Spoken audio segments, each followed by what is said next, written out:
If you lived among commoners, making any drastic decisions would be much more difficult.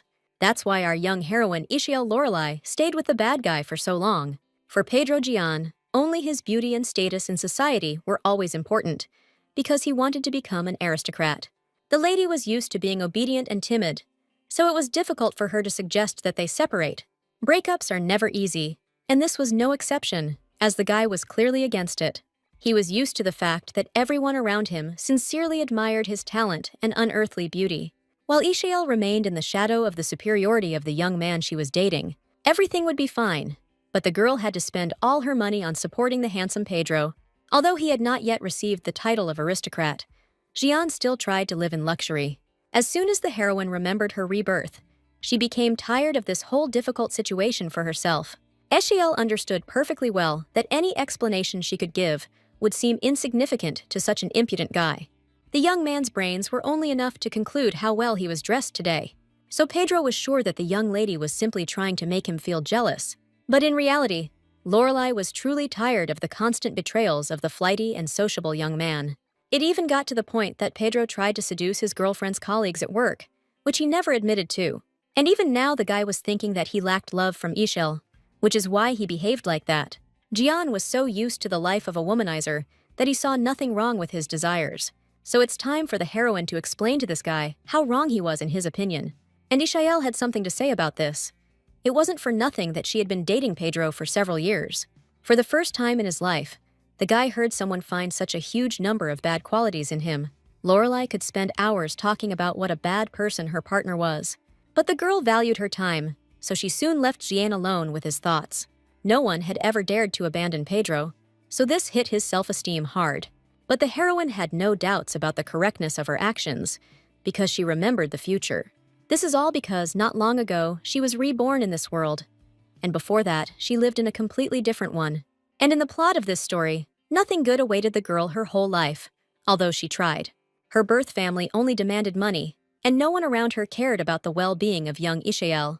The younger sister, Soldika, turned a blind eye to the fact that Pedro was constantly cheating on his eldest daughter, so the heroine did not soon learn about the adventures of Gian, in whom she had been confident for a long time. Meanwhile, the guy constantly pressured the girl if he didn't like something about her behavior.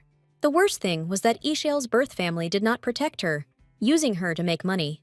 At that moment, the heroine did not remember her past, so she obediently obeyed all orders. And all this led to the lady becoming seriously ill from fatigue and dying very young. If Ishael had listened more to her problems, all of this might not have happened. Only after death did the girl remember her past life, in which everything was fine with her. Back then, she was a brilliant careerist who possessed various skills in her profession. Besides money, the heroine also had a high status, since many people listened to her. For fun, the lady learned additional skills that would be useful at work. And if any injustice happened, the heroine always stood up for people. She hated the very idea that someone could bully someone who didn't deserve it. While Miss didn't remember her past, she was exactly the girl who was constantly bullied. That's why Ishael was so happy about her rebirth, in which she could correct all her past mistakes. Pedro had just asked her out on a date, but in reality, he just wanted to ask for more money. So the heroine came up with a brilliant idea that she could be the first to dump this guy. Pedro clearly didn't expect that such a simple and timid lady would suddenly muster up some courage. Lorelei was no longer going to let anyone hurt her because of her inner insecurities. It turned out that the girl wasn't the only one who didn't like Pedro, who was known as a womanizer. The lady did not expect that she would receive support from one of the maids who had suffered at the hands of Gian. Now the heroine had hot tea in her hands, which also contained hot pepper and spices. Such a hellish mixture of elements would instantly make any person feel ill. After everything Pedro did to her, Ishael didn't have an ounce of pity left for the guy. Never in her life had Lorelei been so confident in her decision, so she was not afraid of anything. All his life, Gianu only needed money and knowledge from her, which he appropriated for himself. But from now on, they were no longer a couple. So Ishael began a new and free life. She was just planning to leave home as soon as she could save at least some money. Over the years, a huge amount of resentment had accumulated inside the girl, and she happily took it out on Pedro. The maid was happy to support the lady, as she herself had suffered quite a lot in the past. Gian will no longer dare to approach Ishael because he has always valued his life and appearance. This is how the new path of the heroine began. who went through several deaths for this. The returned memories inspired the girl, and she planned to live freely and away from her family. The next stage for the heroine was parting with the relatives who exploited her. Now that nothing was holding Miss back, she was free to dream of her own home. While Ishael didn't have money for an estate, she planned to live in an annex to the palace for a while. For the first time in a long time, the future seemed cloudless and wonderful to the heroine, despite everything. But the lady didn't expect that, at that very moment, the extension would be closed for repairs. But the girl had no other option but to hope for free accommodation in the estate. Ishael was not prepared to return to the house where her birth family now lived for any amount of money. Rescue came to Miss unexpectedly as she saw a small leaf near the outbuilding. It turned out that anyone who wanted to could stay somewhere else for a while, but the length of stay was limited.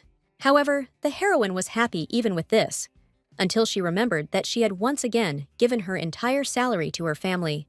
But this little thing was not a cause for upset, because the lady had survived in situations much worse than this.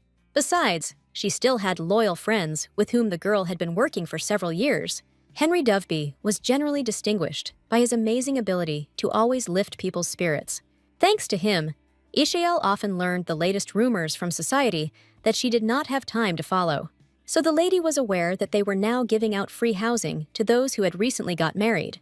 Moreover, the estates were located in a very beautiful area, which was close to the imperial palace. This area was well landscaped in advance, to add motivation for marriage. The heroine remembered that few people knew about this program, so the chances of winning it were high. But there was no wedding in the offing for the girl who had broken up with her boyfriend. Henry had no idea about his friend's problems, so he praised the new housing program. If only Ishael could find a groom for herself, the issue of where to live would be resolved immediately. But for now, Doveby was so distracting Lorelai from her thoughts that she couldn't concentrate on anything. Unlike her friend, the lady was never keen on discussing the knights they helped. Most of the gossip was about the handsome Sir Dillan, who occupied a high position. This man was from a simple family, but his skills could be envied by the best aristocrats. He personally won the annual tournament several times, confirming his high rank among the knights. So it was no surprise that assistants like Henry valued Dillan's talent highly. It never occurred to anyone that this guy was actually the brother of the current emperor. The knight had to hide his surname, Castia, so that no one would know about his terrible curse. So it seemed to everyone around that this hero was absolutely flawless, both in appearance and physically. Ishael was only bothered by the huge number of rumors about this guy's lack of emotion. She felt like she could never befriend a knight who only thought about work. So Lorelai was suspicious of the news that Dillan had decided to help them with the equipment. But Castia really did sit in the room and personally checked each sword for its shine and sharpness. It was the first time in her life that the lady had seen someone so diligent in their work. The girl was pleased to watch the knight, although it was impossible to understand anything from his face. Surprisingly, Dillan exuded a pleasant confidence and focus in his work. Only Henry managed to continue to shirk work, while the others worked hard. If Ishael had not been friends with Doveby, she would have asked him to be expelled from the imperial palace long ago. The guy was not at all embarrassed by the presence of the knight, who also heard all his words. The more questions Henry asked Ishael about Pedro, the gloomier Castia became for some reason. Eventually, the prince gripped the weapon so tightly that it bent pitifully in his powerful hands. None of the assistants expected the usually calm Dillan to suddenly attract attention. But the young man himself could not understand why he was even concerned about Ishael Lorelai's personal life. The heroine saw that the knight was overcome with incredible anger, but she could not find a reason for it. Before, the girl had never had to calm down guys she practically didn't know. It turned out that Dillan was against the lady marrying the terrible and impudent Pedro. Although it was Ishael's personal matter, her heart still trembled from the unexpected concern. Castia acted as if he knew much more about Gian than anyone could imagine. But in fact, the guy felt a burning jealousy towards the lady, although he himself did not understand what this feeling was. For Henry, this behavior from Dillan was golden, because he loved gossip more than anything in the world. The knight's confidence and persistence were astonishing, and he did not want to object in response. So Ishael made the guy happy by saying that she didn't even think about marrying the rude Pedro.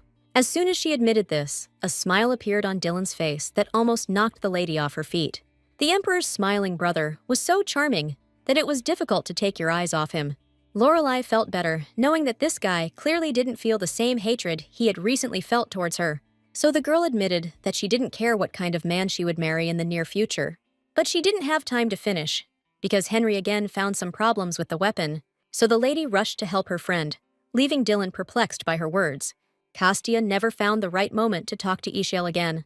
The rest of her working time, the heroine was so busy with her work that she completely forgot about the handsome knight.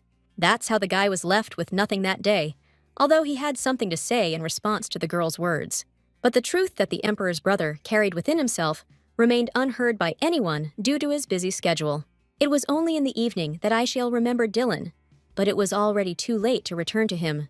The lady's path lay right through her hated parental home, where they only took out debts in her name, and this time was no exception, as Lorelai quickly found a letter with a loan in her name. She had no idea what she had done to deserve such cruel treatment from her family since childhood.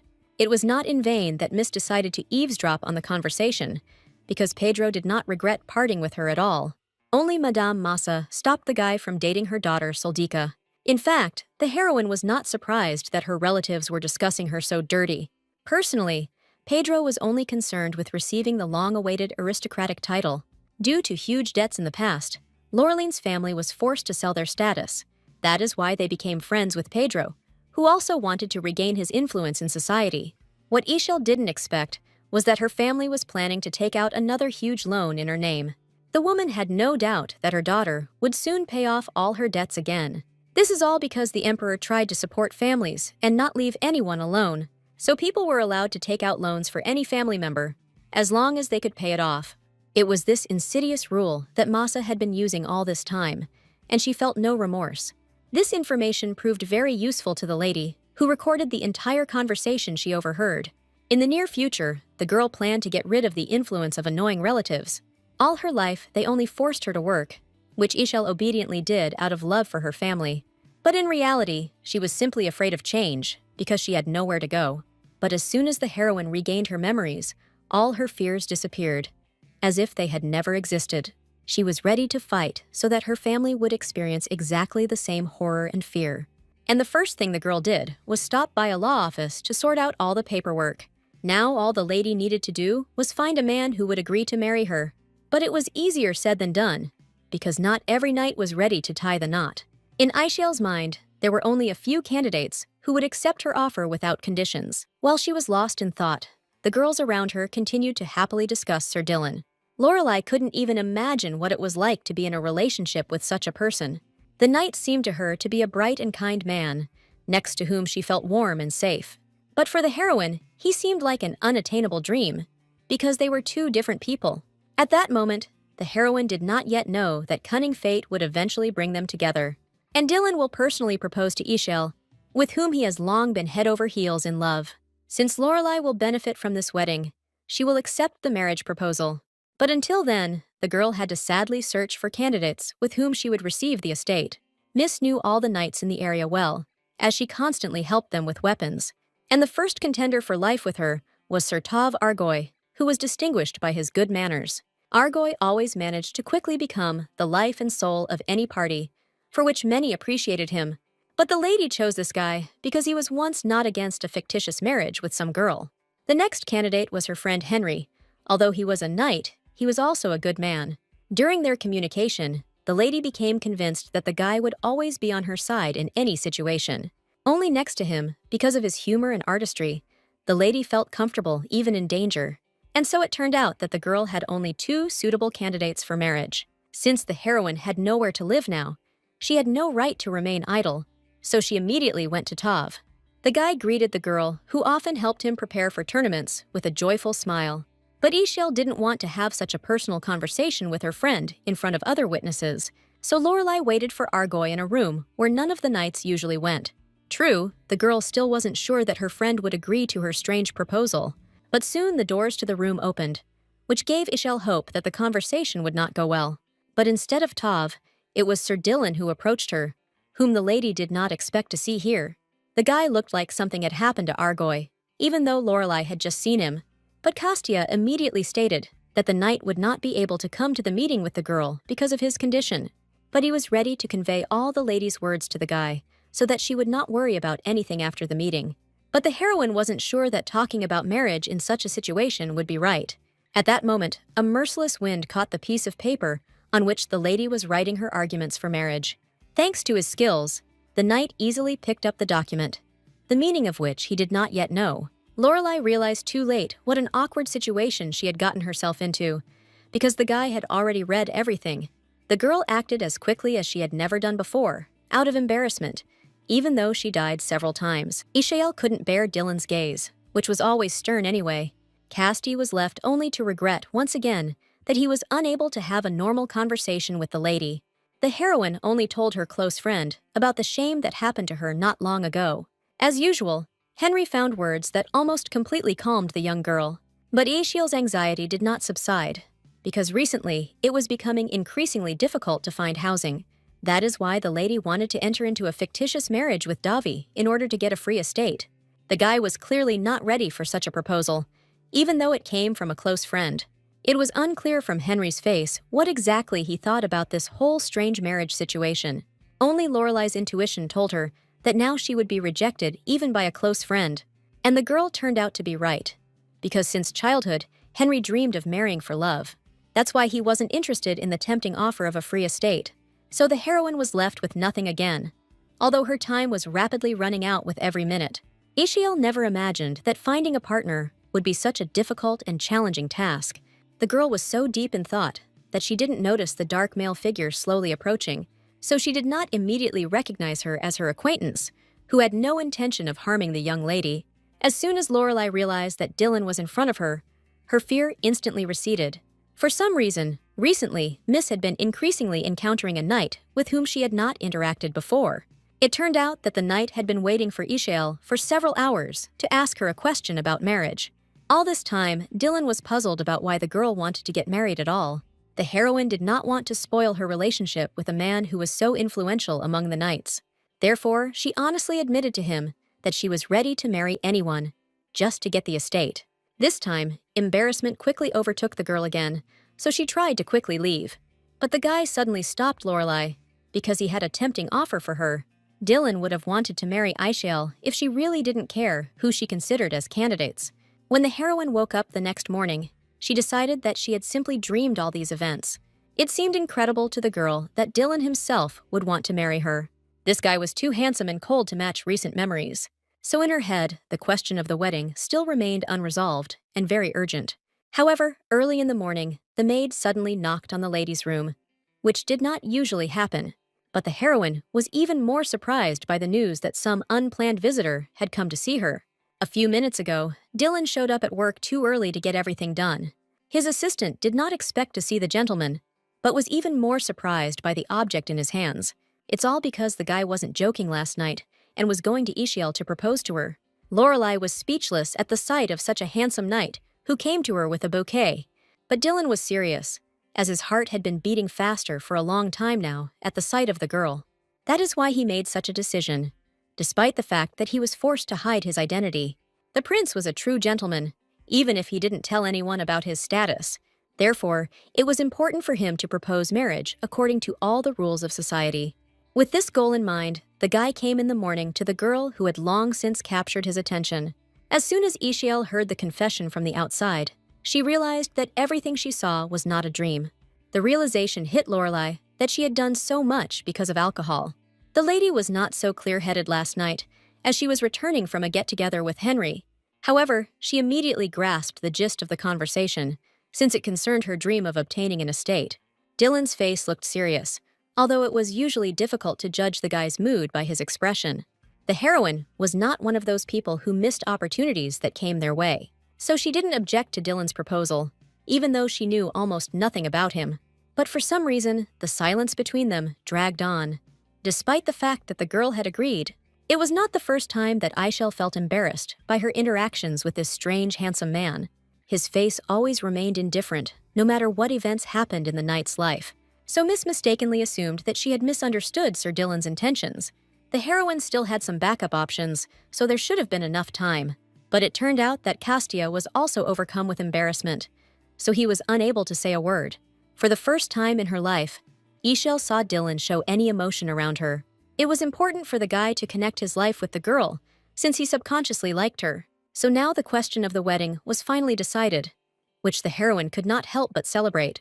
As if she didn't have enough alcohol already in her system, she bought another one on the way home. At that moment, the lady was so eager to celebrate her liberation that she thought of nothing else. From now on, Ishael was truly free, which is what she had been striving for since her rebirth.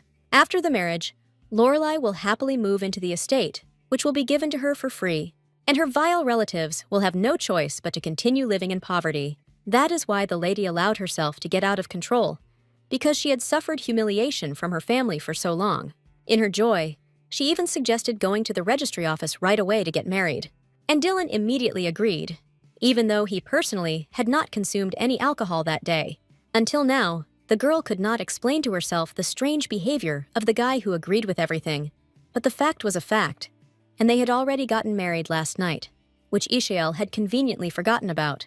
To maintain all propriety, Dillan came to the lady with flowers and the hope that she had not changed her mind. The guy had no idea that Lorelai would never agree to return back to her family. For some reason, Dillan's calm face inspired trust in the heroine, although they barely knew each other. In this situation, the girl was forced to cling to any opportunity just to get the estate. So she confirmed with a happy smile her decision about the marriage that would bring her freedom. It took Ishael a few days to prepare the main document, and Dillan was looking forward to it. Lorelai still found it strange to realize that she was now married to a knight. Surprisingly, the guy was calm about any suggestions the girl made. It was important to the lady to protect her future with this document, which she personally drafted. So the girl was very worried that Dillan might not sign his consent, and the guy, as expected, had questions, since he didn't like the clause about divorce. This is all because Ishael didn't want to stay in the marriage if they suddenly didn't get along.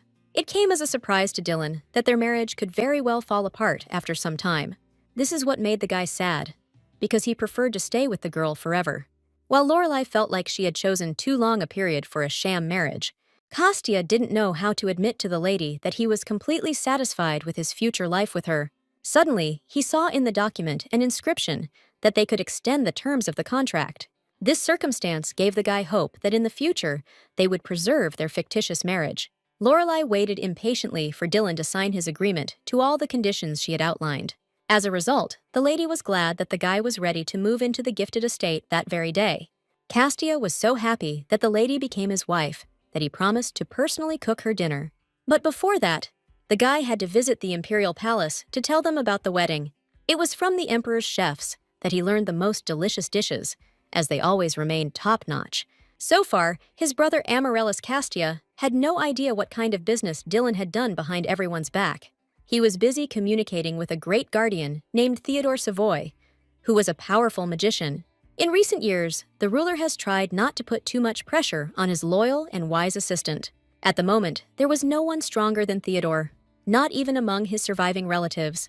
It was because of the loss of his family many years ago that the Duke of Savoy withdrew into himself for many years.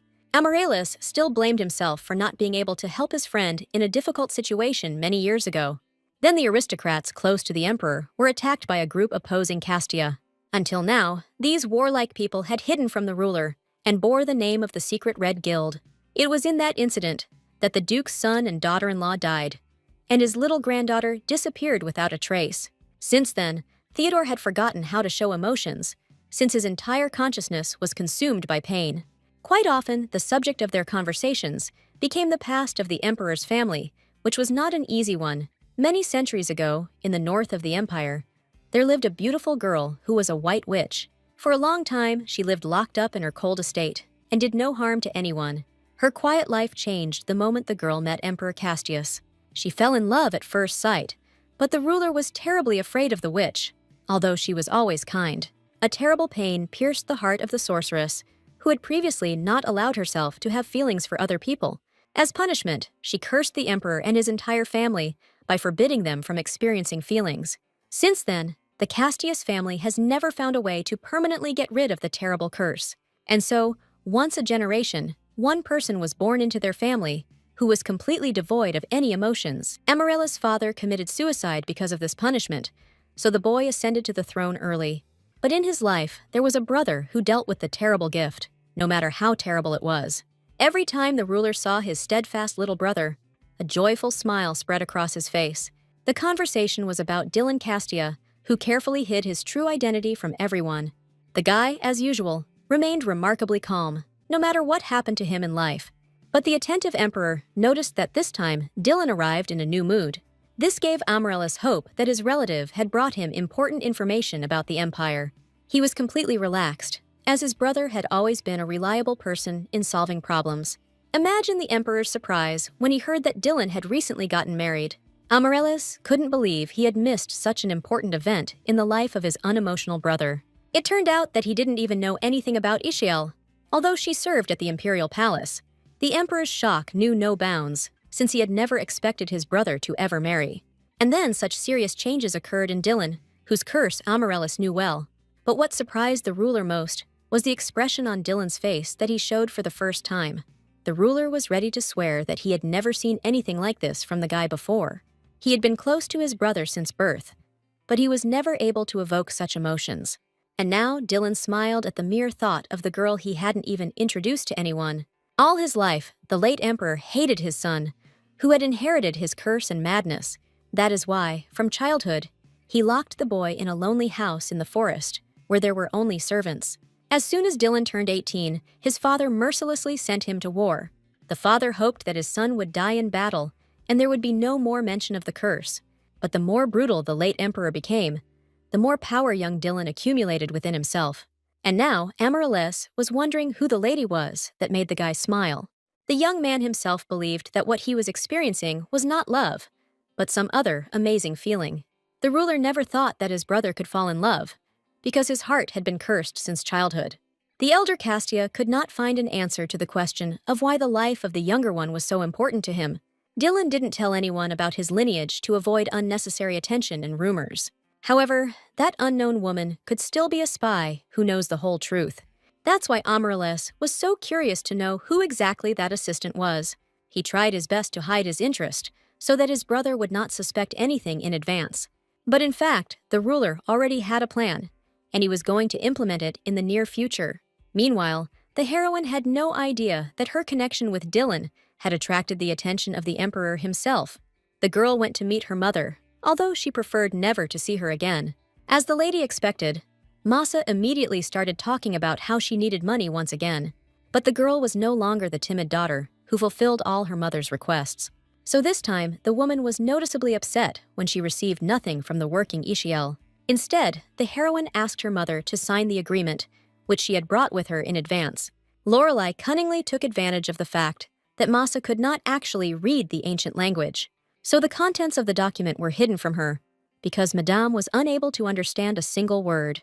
As a rule, all nobles studied the ancient language from childhood in order to shine in society later.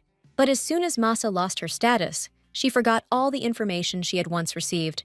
While the heroine knew several languages perfectly well and could communicate freely in any of them, she deliberately lied to her mother that she wanted to take out another loan for their beloved family, although in fact the girl forced the woman to sign a compensation agreement due to the punishment.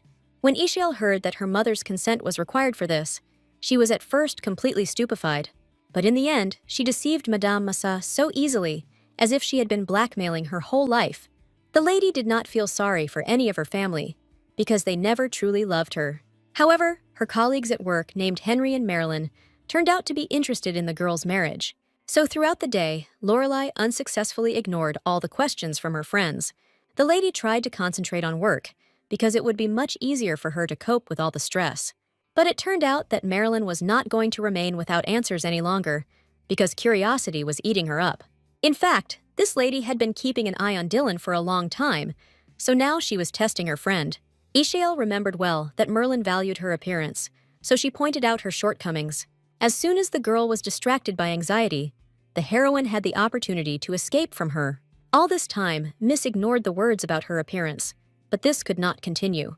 True, today the lady had so much work that she did not have time to tidy herself up. What surprised Ishael most was that the knights asked for significantly more equipment this time. But the curious Marilyn still didn't give Lorelei a break, preventing her from working at the proper time. Fortunately, the heroine had the ability to ignore the evil words that came from people. While the girl was at work, Dillan cooked a delicious dinner, as he had promised his newlywed wife. In fact, cooking was one of the guy's favorite hobbies, although he didn't practice it often. For the first time in a long time, the knight took a day off for this, which caused a huge stir. Castia didn't even think about getting angry because of the rumors around him, but he forgot that his face always frightened people. The young man was constantly haunted by the thought that he had entered into a marriage contract with a beautiful girl. As a boy, he often dreamed of a home and family, but instead, he almost always found himself alone. But instead of a real family, he only had toys, which the boy loved madly. What interested him most was what true love was, since he didn't receive it. All his life, his father did nothing but mock him, so the boy did not have a single understanding of what family is. That's why it was so important for him to finally get married and have a girl by his side. So for the first time in a long time, the young man experienced experiences that he had not had for a long time. For this reason, the knight prepared in advance for Ishael's arrival, since they were now married. His damn heart was barely beating, although Dillan himself had long since succumbed to excitement at the sight of the lady. Lorelai didn't expect her new husband to be so well prepared for his meeting with her. Although the guy didn't say anything about it, he was going to do everything to make their married life go well. That's why he prepared so many delicacies for the lady's arrival, to please her personally. The heroine couldn't believe her eyes when she saw such a huge amount of delicious food. Until the very end, the girl doubted that Dillan had really done all this with his own hands. The guy himself thought that he still hadn't put in enough effort, because Miss wasn't jumping with delight. But in reality, everything inside Ishael was rejoicing, because she always loved to eat delicious food. Out of impatience, the lady immediately began to eat, since she really had eaten almost nothing today. And the very first fish dish made Lorelai almost go to seventh heaven with happiness. Although the heroine did not know how to clearly express her emotions, she was still extremely pleased.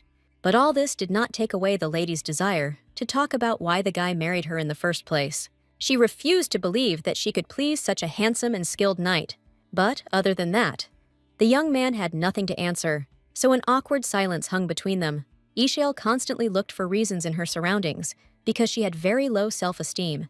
That's why she couldn't believe that the usually emotionless Dillan had feelings for her. To avoid revealing his thoughts, the guy said that it was simply time for him to get married. But he still considered the girl worthy of respect, because she did so much for others. The lady found it strange to hear compliments from a man about whom terrible rumors were circulating. According to one of them, the guy did not respect women at all, using them only as servants. However, Ishael didn't believe in such things, so she was pleased to learn something new about herself. The girl's sincere smile embarrassed Dillan, although he tried to hide his emotions from the lady. Only after several hours did they find the strength to part, as they were carried away by the dialogue. It turned out that Castia had already chosen the room in which he would live in the future, while Ishael did not have time to inspect the estate, as she was too busy for that. But the more the girl explored the corridors of the new house, the more she liked everything about it. The heroine was used to constantly living in dark places, where there weren't even proper living conditions. She steadfastly endured all the bullying from her relatives, although she dreamed of her own home. And finally, the girl's dream came true, and she had her own spacious and bright place. Only a person who had lived in such poor conditions before could understand the lady's thoughts.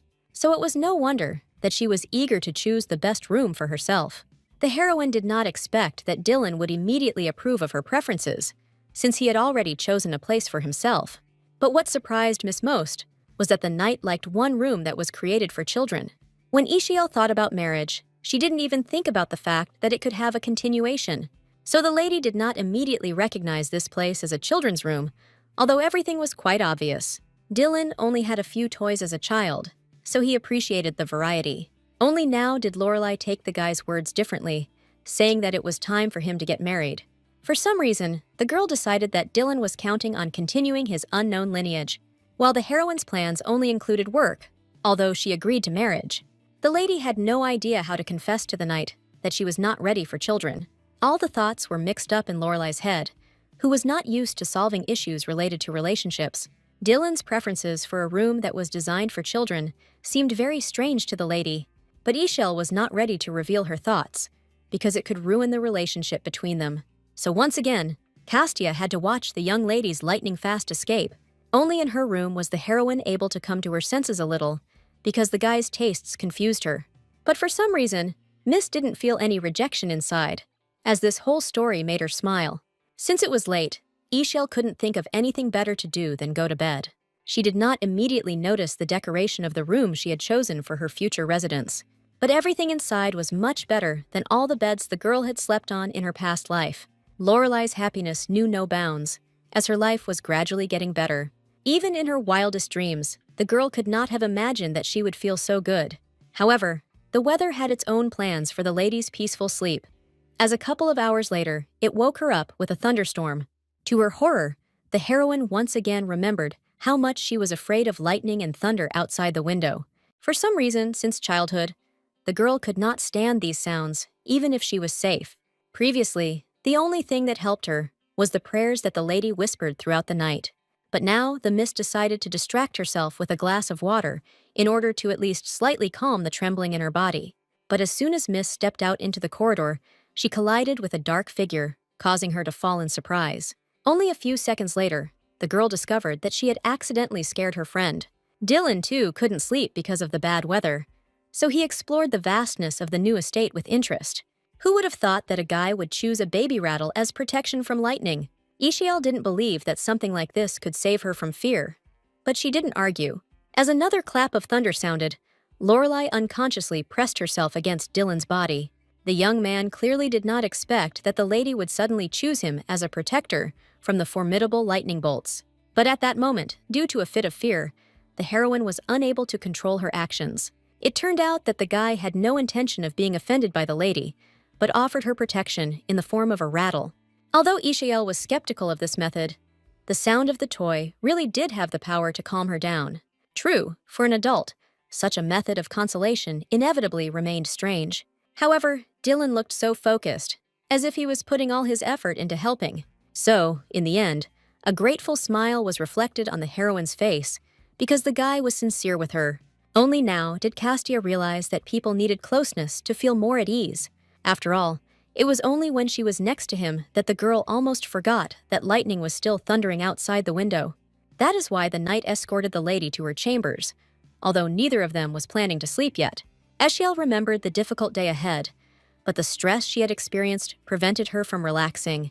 Dillan was worried about Lorelai's condition, so he stayed with her, even though he was tired too. Only in this way could the guy be sure that nothing bad would happen to the girl again. To lift her spirits, he quickly prepared some delicious tea that would relax her nerves. For the first time in a long time, the heroine received so much care and attention from a stranger. She was pleased to receive warmth from her friend, with whom she had her first married daughter today. The lady herself attached little importance to this moment, since their marriage was fictitious anyway.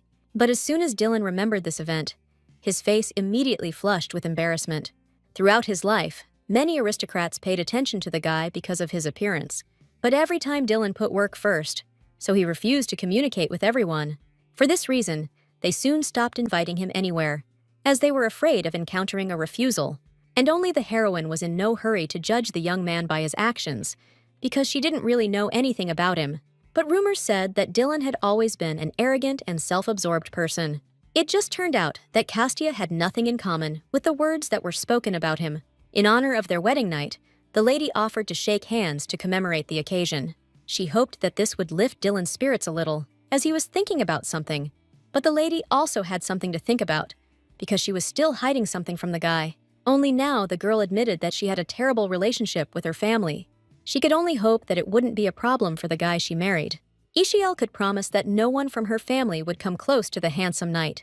The girl's confident words made Dillan's soul flutter as he fell in love with her more and more. Naturally, the heroine was also interested in information about the guy's family, since she hadn't heard anything about him. But then, with another clap of thunder, some unknown memories entered the lady's head. They were all full of pain and horror, but the girl could not make out anything specific among them.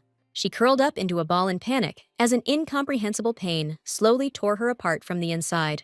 These memories appeared periodically, along with the thunder, but the lady never understood what they meant. Previously, Ishael had to cope alone with the pain that consumed her during bad weather. But now everything was different, because next to the girl was Dillan, who was full of tenderness. In his company, even the most terrible horrors gradually faded from the lady's mind. Ishael's relatives never paid attention to her fears because they did not love her. But young Lorelai wasn't pretending when she said the pain of memories was consuming her.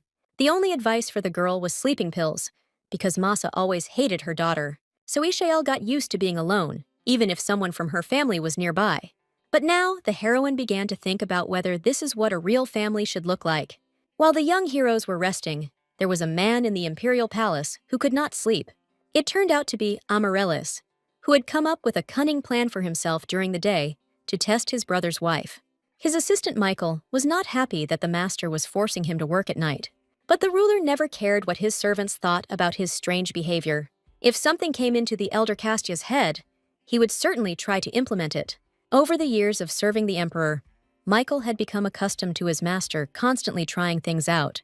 There was probably not a single person in the empire who loved experiments so much. From time to time, the court magicians were horrified by yet another strange behavior of the ruler. The last such find was giant fruits, the rotting of which was dealt with by assistants. That's why no one was happy that the emperor's eyes lit up at another moment. But everyone forgave Amaryllis for his strange behavior, because he always cared about his people. So the inhabitants doted on the ruler, who constantly improved their simple life. Many were ready to worship the Castia family their entire lives, praying for its prosperity and well-being. What can we say about holidays, when crowds always gathered in the square in front of the palace? That is why it never occurred to anyone to rebel against the strange ruler of the empire. This time, the assistant noticed too late that his master was using a camouflage ring. Amaryllis had enough magic to hide its appearance from people for some time, so he confidently cast the spell that would disguise him from everyone. Michael was horrified that the master had left all the work around the palace to him. Just recently, the assistant went on vacation, and now he will have to cancel all his work. The next morning, the heroine woke up sweetly, unaware that a test awaited her during the day. Never before had the girl slept so peacefully when thunder and lightning rumbled all night. But what pleased the lady most was that there was already a huge pile of delicious food on the table. The girl could only dream of such care, because before she had to cook for herself. But the lady was unable to try anything she saw, because she noticed the handsome Dillan. He had just gotten out of the shower and didn't expect his wife to wake up so early because of the smell. They weren't at the stage of their relationship where Ishael would be comfortable with such a revealing image of the guy. Lorelei, embarrassed, stormed out of the manor without even trying any of the food they had prepared. The young man couldn't even imagine that someone would be so uncomfortable looking at his beautiful body. As the heroine expected, rumors about her marriage spread too quickly in society. Even though she was married to Dillan, she still tried to keep her distance from him. Although the guy made a good impression on her, the heroine tried not to open her heart to him too early. Right now, she was happy and could no longer dream of anything else for herself in the future. But their marriage was fictitious, so the lady could soon be left completely alone again. That's why Ishael tried to remain independent, because it would mean much less pain in the future.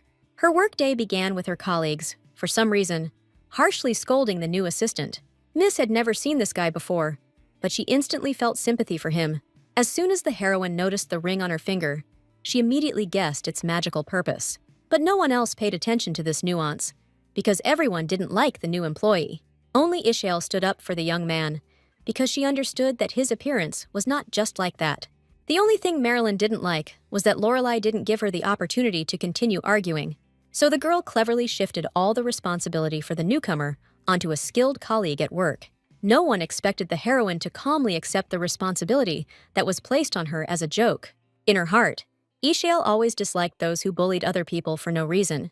That's why she was the first to extend her hand to the stranger, who still had his whole life ahead of him. Lorelei planned to be polite, no matter how inept the man turned out to be. All because the miss was sure that under his appearance, there was someone of high status. Such magic rings were used only by people who were trying to hide their identity. It was an excellent way of camouflage if a person needed to sneak somewhere. Moreover, the young man's behavior really did remind us that he was studying everything carefully. Although the name Ford did not clue the lady into the fact that it was Amaryllis in front of her, she still continued to smile. Meanwhile, Dillan was going through the tough daily training he had become accustomed to. Every day, more and more people gathered around the ring, wanting to cheer for the knight. But Castia didn't pay attention to anyone, because only his own results were important to him. No matter how hard the knights tried to surpass the commander, they did not even come close to victory. Everything would have been fine if Dillan hadn't heard rumors that Ishael was hanging out with some guy. The knight had not yet learned to cope with the emotions that had consumed his heart because of these gossips. The knights who were closest to the young man immediately sensed some kind of murderous aura coming from him. No one could understand the reason for this, since Dillan, as usual, won all the fights. The knight who had just lost took his opponent's expression personally. He was ready to fight again because he believed that he could defeat Dillan someday. But the guy didn't expect that Castia would already be ready to repeat her recent victory. The anger filled the boy's mind so much that he longed for any opportunity to release it.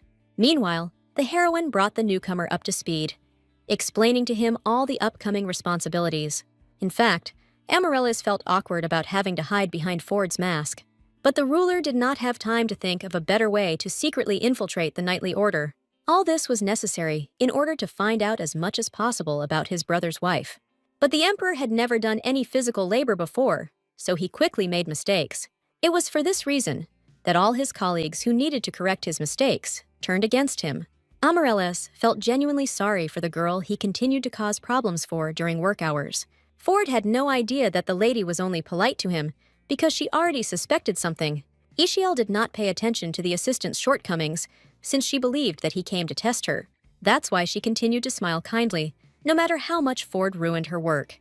Until the very end, Amaryllis tried not to open his heart to the lady, although she had long since amazed him with her kindness. They were distracted from work only when it became known about the duel right in the middle of the working day. But the battle ended too quickly, as no one could defeat the angry Dillan. Only at the end of the fight did the guy feel a little better, but he still didn't feel any regret towards his opponents. Ishael only made it to the show at the very end of the battle, which is why she didn't notice her husband's emotions. But Dillan immediately noticed that there really was some guy in the lady's company. His icy heart instantly sank as the curse dulled all emotions and feelings. So the young man did not fully understand what kind of strange emotion he was experiencing at that moment. For some reason, the sight of Ford made him want to rip him apart, even though they didn't know each other. Amaryllis immediately felt the murderous aura emanating from his brother in his direction. So he felt awkward, even looking into the eyes of the knight, who could recognize the emperor at any moment. The fact that the unknown young man was turning away from him made Dillan even more suspicious. But before he could say a word, Ford urgently grabbed Ishael to get back to work. If the new assistant had run a little slower, the knight would have easily reached him with his weapon. But Lorelai's gentle smile, promising to meet him at home, interrupted all of Dillan's menacing thoughts. It was not the first time that, around this girl, he had lost any desire to remain menacing and angry. Only in the evening was the ruler able to rest, when he finally lifted the camouflage in his office. Amaryllis filled out all the paperwork in advance, so that his assistant would have nothing to complain about. During that day, the ruler still couldn't find an answer to why his brother admired young Ishael so much. Although Dillan hid his identity, his brother regularly supplied him with huge sums of money. Only Michael was aware that the emperor, in front of everyone, was supporting the secret game of his damned relative. As soon as Amaryllis learned that Dillan was living in the new estate, a grin appeared on his face. This is because the manager of this town will not let any newlywed couple get bored. Neither of the young couple knew that they would soon have to participate in various events. Even Ishael hadn't seen a single mention of it, despite having carefully studied the estate contract. So the news about the picnic organized by the manager came as a surprise to her. The housing distribution program was created to support young families, and everything would be fine if only real families took advantage of this opportunity. But recently, news has come to light of people who entered into sham marriages for the sake of housing. It was precisely with such couples that the assistants who served the manager had to contend. Emmanuel Grant personally devised measures to find the pretenders. He didn't pay the slightest attention to the fact that his assistants were not delighted with the master's optimism. Because of his crazy ideas, they all had to work overtime for the benefit of the small estate organization. In fact, among these people, there was one guy who only got this job temporarily. His name was Sorbin, and not long ago, he had been helping the people who served in the imperial palace itself. So he was the one who was most indignant about the fact that Emmanuel was constantly coming up with something new. This man was not satisfied with what he had already achieved through the distribution of estates. Grant wanted to rise even higher, to personally raise the population in the very center of the empire. He was not at all embarrassed by the fact that his assistants sincerely believed their master to be crazy. There was an inexhaustible enthusiasm inside Emmanuel, so he turned a blind eye to many things. Soon the newlyweds began to gradually gather for a picnic, which was impossible to miss. The assistants immediately noticed couples who clearly loved each other sincerely, but they still looked closely at all the lovers to find those who were lying. Only Ishael and Dillan didn't try to coo at each other, which immediately aroused suspicion. So Emmanuel first of all noticed this couple, who were distinguished by their coldness. Sorbonne immediately told the gentleman that these two served at the imperial palace. This interested Grant, who tried to curry favor with the ruler for the sake of merit. So he only began to watch the heroine more closely, so that she could feel the manager's gaze on her skin. Ishael had a hard time staying calm, as she would have preferred to stay home. There were so many admiring couples around that the cuteness dosimeter should have broken long ago. In fact, the girl gave Dillan all the necessary instructions just last night. She had done so much that she could not afford to expose their sham marriage. That is why the heroine made every effort, although she was not ready for intimacy with the knight. Meanwhile, Emmanuel began his performance, which he had been preparing for several days. The manager's greatest dream was the happy and loving faces of the newlyweds. Only Dillan and Ishael didn't fit into this picture, because they behaved too calmly. Grant couldn't just leave people who were becoming increasingly suspicious to him. Sorbonne was only too happy to joke once again about how this couple was definitely not real. But Dillan was prepared for such comments, because yesterday he had put his whole soul into lunch. And in the end, Ishael's beautiful face appeared before everyone, lined with food. Seeing such beauty, Emmanuel's heart was forever given to this sweet, albeit quiet couple. The girl herself did not expect that the knight would try so hard for their alibi. Sorbonne had nothing more to say to support the idea that Lorelei and Castia had behaved deceitfully. While the lady was trying to prove that she loved Dillan, her mother had her own problems. Only now did the woman learn that she had signed an agreement to reimburse her own daughter's compensation. Now the lady had no right to refuse payment, although she did not even have money to live on. But the troubles didn't end there, because Soldika was unable to take out a loan in her sister's name. It turned out that she had changed her last name when she got married, and now Lorelei was not related to her. At first, Masa was naively happy that her daughter had finally married Pedro, but the guy himself didn't know that he would no longer be able to restore his relationship with the lady. No one expected Ishael to send compensation demands even to his ex-boyfriend. Madame Lorelei could not believe that her daughter had treated her family so cruelly, but Pedro really did have documents in his hands that forced him to pay the girl money. Masa knew she was trapped, having recently accidentally signed papers from Ishael. The girl initially planned to repay her family all the debts they had taken on her. In Masa's eyes, she had done nothing wrong, since she had always tried to raise her adopted daughter. Previously, the lady had always silently carried out any orders, so no one expected her to rebel. The worst thing was Pedro, without money, because he did not know how to work at all, profiting from others. Only Soldika was in no hurry to get upset, as she believed that her sister would need her help. That's why she asked Sorbonne to find out what kind of bad guy Ishael was in a relationship with. But the guy couldn't notice any sign that the lady was unwell around Dillan. However, he had no right to give up so quickly, because he promised Soldika to bring results. So Sorbonne boldly declared that he did not believe in the couple's love, even after such a dinner. The heroine initially suspected that this picnic would not pass without problems for her.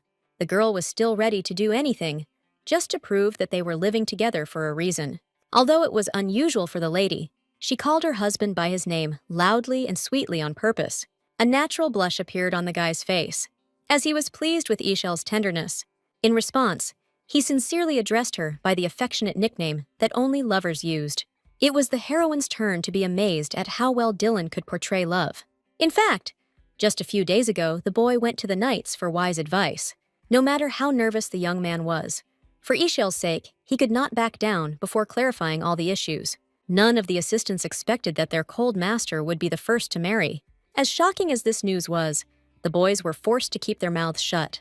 But they were happy to help Dillan, as they were experienced in the matter of relationships. It was from these guys that Castia picked up strange decisions, since he did not know how to act independently. What he didn't realize was that he was reaching out to people who hadn't really dated themselves. But all this led to the fact that the cup for the best couple was awarded to Dillan and Ishael. The boy and girl didn't even dare to count on such a good result at the end of the picnic. From now on, Emmanuel was wholeheartedly behind the newlyweds, who did not even reveal their last name. Only towards the end of the event did the lady admit that there had been a spy among them all this time. She had done the right thing by keeping quiet about it earlier, because Dillan's expression said it all.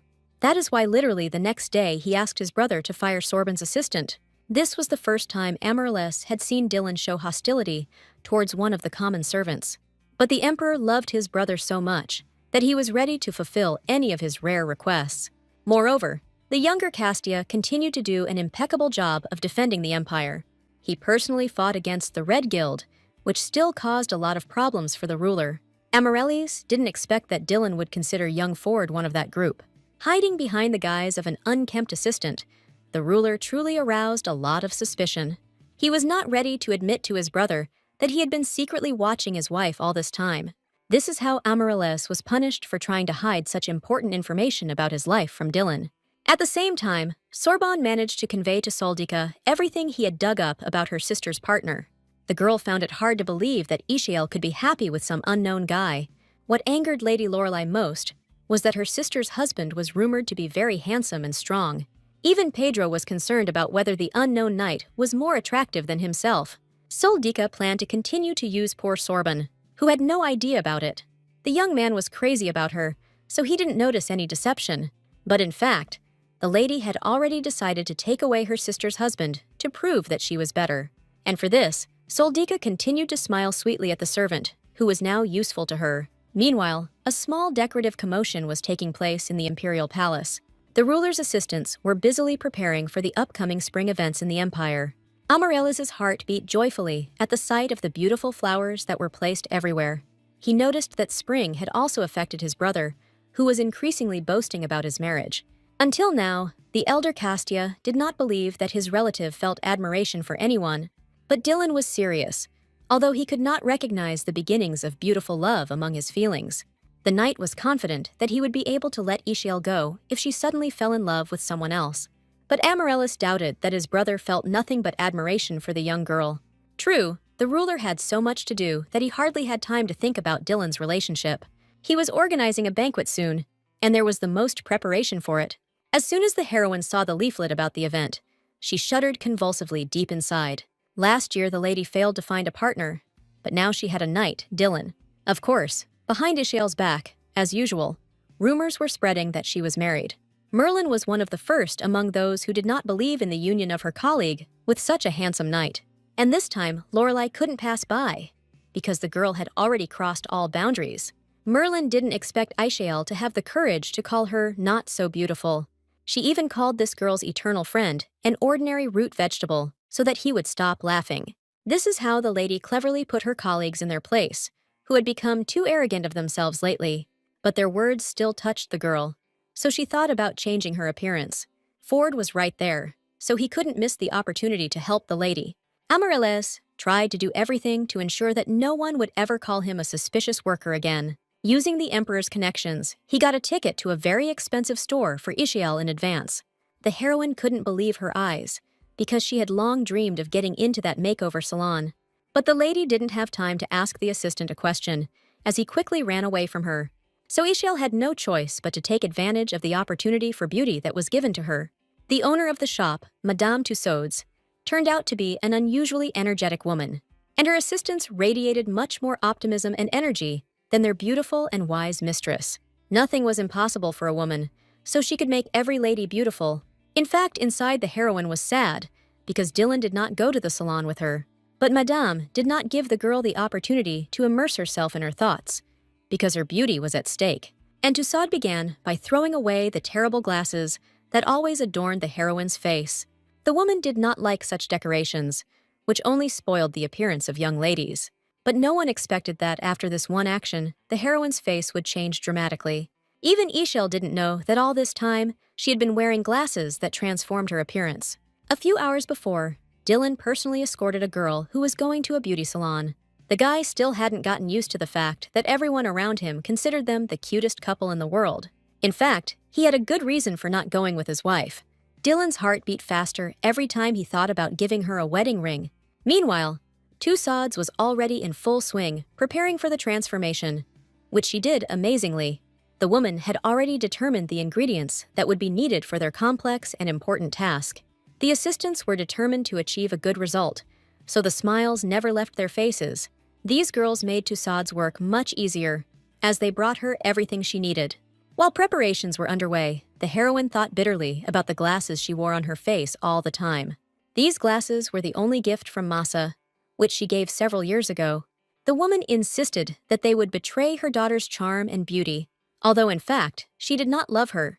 Madame had specially enchanted this decoration so that it would hide Ishael's true beauty from everyone. In fact, Masa knew perfectly well that her adopted daughter did not need glasses at all. But from that moment on, the heroine sincerely cherished this decoration as the most precious gift in the world. After everything that had happened, the lady was glad that she had sent the terrible mother a claim for compensation. The girl could be sad about this as much as she wanted, but it was all absolutely useless. Moreover, Madame Tussauds could infect anyone with her incredible enthusiasm and joy, and her assistance further inflamed the fun that was taking place during the process of creating the beauty potion.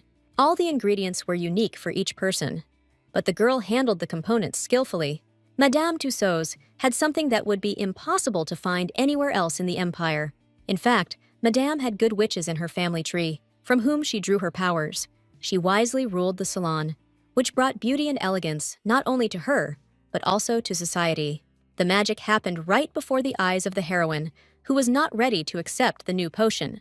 But Ford had already made a bet with the lady that Dillan might not recognize the girl in her new image.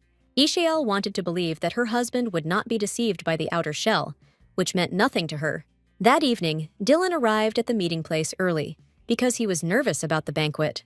The guy was always punctual, but he didn't dare demand the same attitude from other people.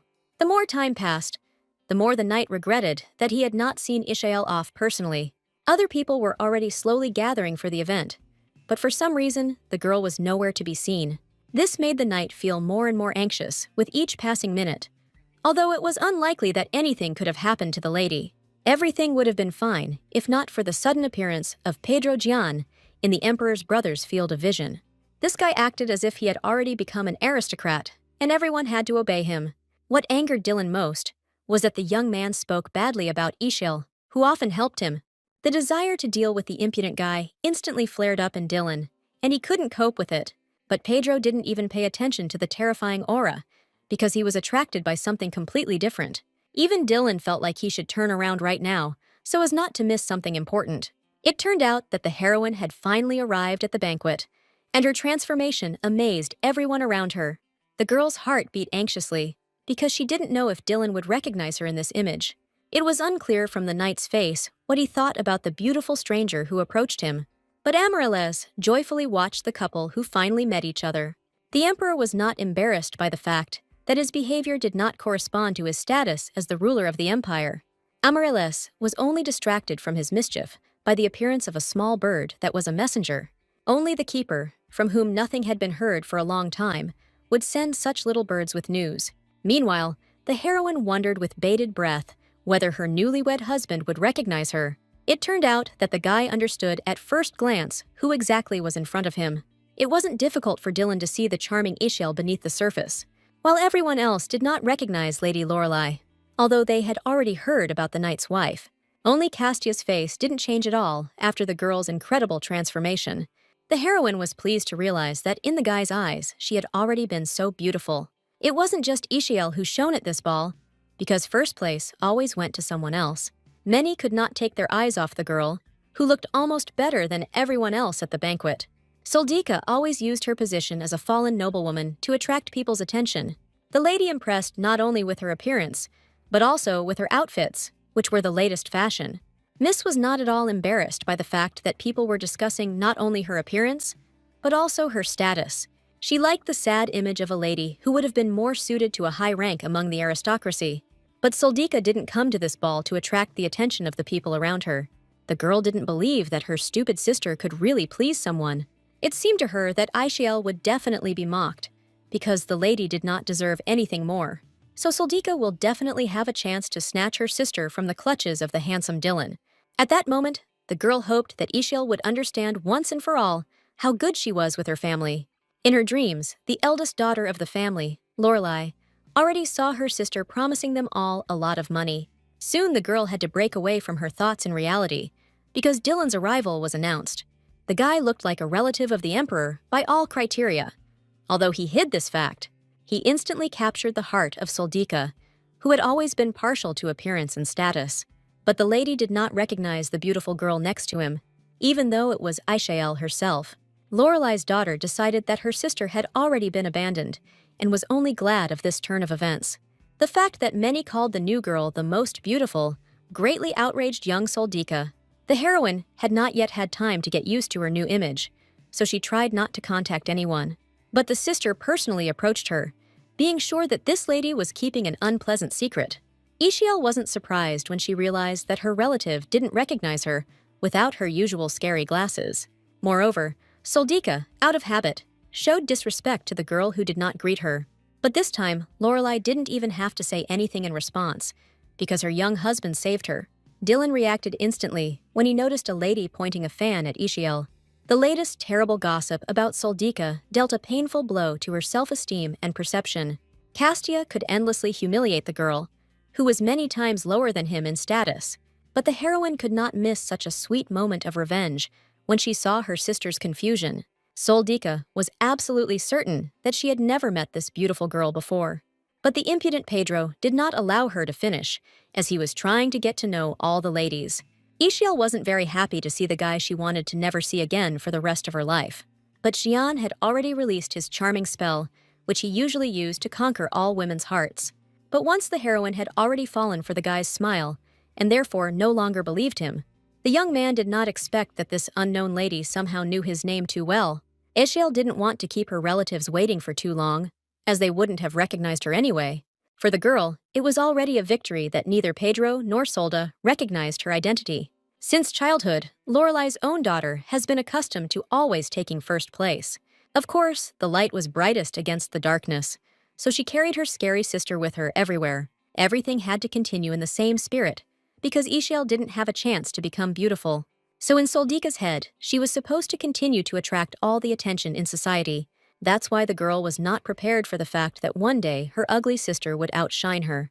This realization dealt a painful blow to the lady's self-esteem, which was built on the appearance of another person. Now Ishael shone so brightly that she could easily outshine anyone at the ball. Even Pedro was slightly shocked, as he had not expected such a turn of events. The heroine honestly admitted that someone helped her in such a magical transformation. She didn't expect that her sister would have such a hard time accepting the fact that the lady didn't need her. Soldika specifically loudly stated that Ishael was allegedly getting into debt for the sake of this marriage. Of course, Lorelai did nothing of the sort, but her honor was already tarnished in front of the aristocrats. Dillan had to work hard not to interrupt his sister's conversation. Soldika has always been distinguished by her ability to survive in society through manipulation and incitement. She had long ago understood and accepted the rules of this tough game, in which she quickly became the best. So it was dangerous to argue with a girl who could adapt so amazingly. Ishael had no idea how her sister was constantly in everyone's sight. Everything inside Castia was boiling with anger, but he promised his wife that he would not interfere in her squabbles. In fact, the heroine knew from the very beginning that Soldika would definitely make a scene, so she prepared herself in advance for any rumors that her sister would spread about her. The lady realized too late that everyone around her did not accept her treacherous side this time. This is because Ishael was no longer the easy target she once seemed. She released documents to the public that the family had been using all this time. So many aristocrats supported the girl's decision to get married. Most of the people in the room were Ishael's colleagues, so they remained on her side. Of course, the heroine did not expect an easy victory, and she turned out to be right in her suspicions. Until the very end, Soldika pretended that it was very painful for her to lose her beloved relative. She has always had an amazing ability to attract attention and evoke pity in people. But for this occasion, Ishael and Dillan also prepared a small stage for the aristocrats. Solidka could never have imagined that one day her sister would repay her in the same coin. At the right moment, the heroine pretended that she suddenly felt ill from such conversations. The older sister clearly didn't expect her younger sister to make such strange sacrifices for the sake of justice. Dillan played his part well, as his expression instantly changed for the worse. The boy and girl had rehearsed this little performance in advance and prepared it for everyone. While the aristocrats believed in the reality of what was happening, Soldiku could not be deceived. The girl immediately found it strange that her sister still didn't have a wedding ring on her finger. The heroine has been so busy working lately that she has lost sight of this important moment in marriage. Now the truth was on Soldika's side, who had finally found leverage over her sister. The heroine hadn't come up with any plan for this case, so panic overwhelmed her. The support came to the lady from an unexpected side, because they had not discussed this issue with their husband. But Dillan never forgot that he still hadn't given the girl her engagement ring. At the sight of this picture, Pedro was finally convinced that he had lost Ishael forever. But the current adopted daughter of the Lorelai family really attracted the guy with her beauty. Until the very end, Castia did not know what the lady's reaction would be after his unexpected proposal. But all the aristocrats were pleased just because they personally saw confirmation of such a beautiful marriage. Dillan didn't resist when Ishael suddenly grabbed his arm in front of everyone. The lady announced loudly that they would soon be holding a gala event. The girl was not averse to inviting even her family to it, which caused her nothing but problems. Only Soldika was not happy with her sister's stunning victory, which she could no longer object to.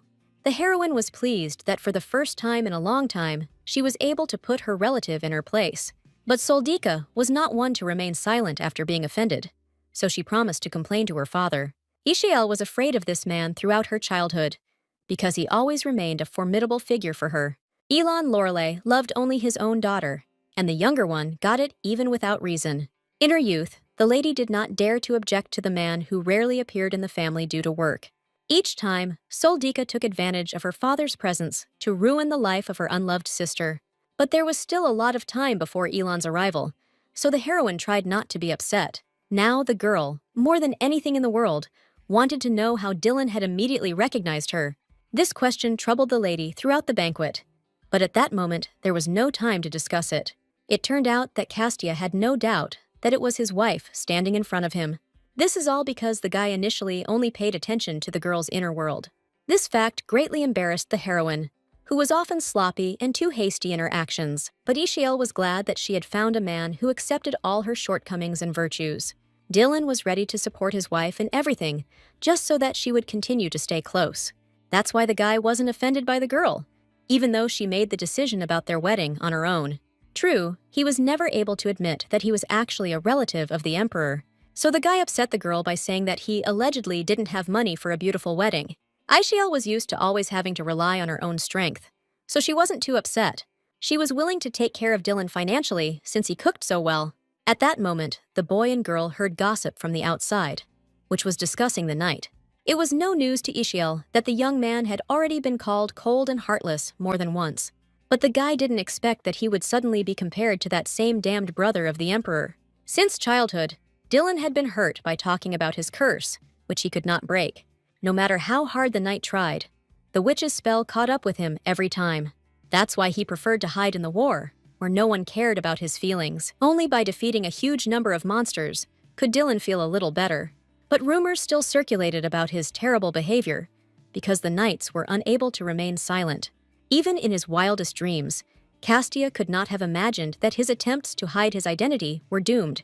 The young man liked to continue being an ordinary knight for everyone, but his cold heart could not be fixed.